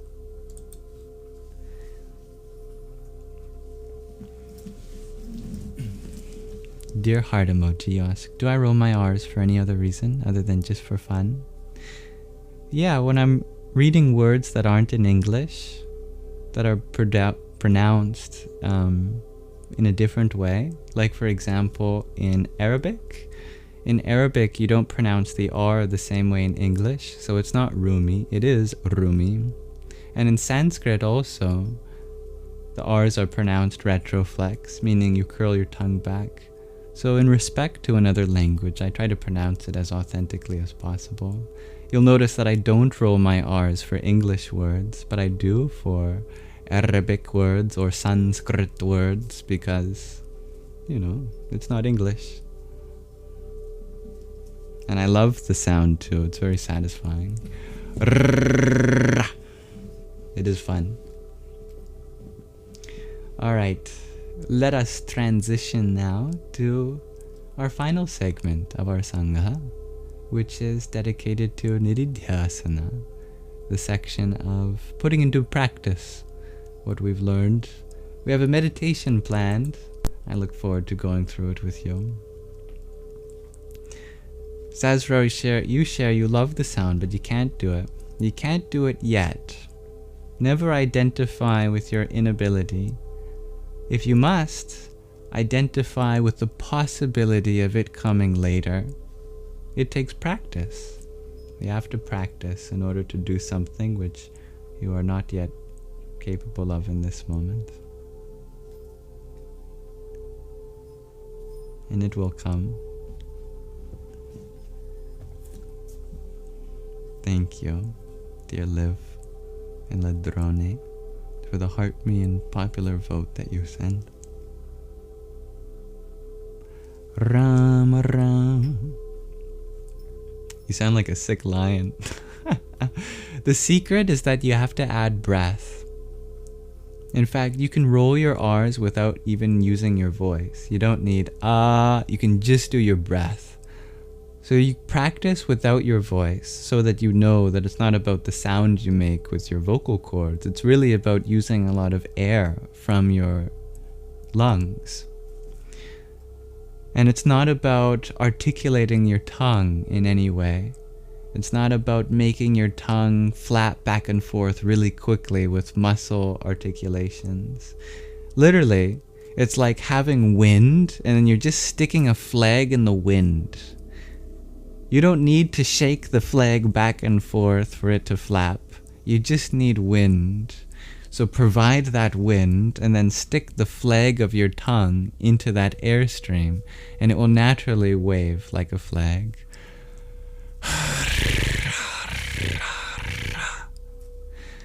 You hear that sound? That's just me breathing out very strongly and just sticking my tongue into that airstream.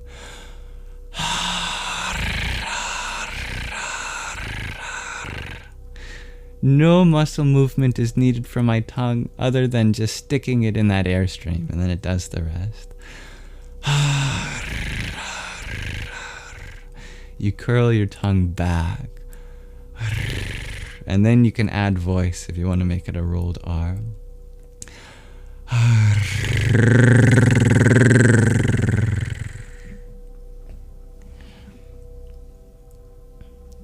Another thing to understand is that the sound R is not a consonant. It's a vowel. Truly, if you follow the flow of the vowel space, R is an extreme of the vowel space. Ah, that's a vowel. Ah. I, E, that's a vowel. E, A, that's a vowel. O, that's a vowel. O, U, that's a vowel. U, that's a vowel. When we change the vowel that comes after it really quickly, like then it becomes a semi-vowel, like in English we have ra. But if you just add breath to the vowel, not the semi-vowel, you're not trying to make a kind of pseudo-consonant out of it. You're not trying to touch your tongue to anything. You're not trying to make quick contact or restrict the airflow. Just a continuous voicing like any other feature in the vowel space. You stick to one position, and then you voice it with breath.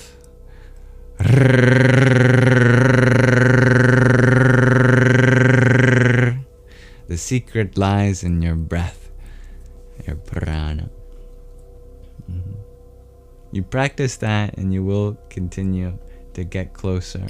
It took me several weeks of continued practice. And I practice it because it's one of the vowels in Sanskrit. A, I, U, R, L, A, I, U, Ow, So if you want to learn Sanskrit, that can be a good excuse to end up gaining the skill to roll your R's instead.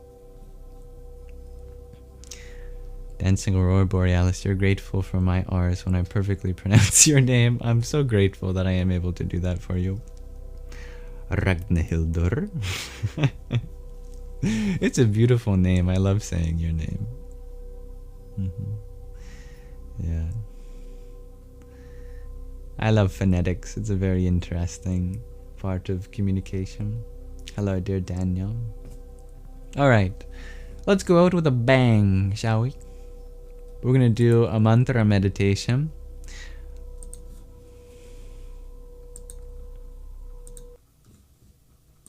Tonight is the 6th night of Navratri, the 9 nights of the goddess. The 6th night is dedicated to Katyayani. Is that her name? Yeah. Katyayani. It literally just means the daughter of Katyayana. But her story is much more symbolic, and that's what we'll be focusing on when we chant her mantra. Her story is that she is a slayer of a demon who is being deceitful by changing many forms. So this form of the divine feminine represents the ability for her to see the authentic self within a person,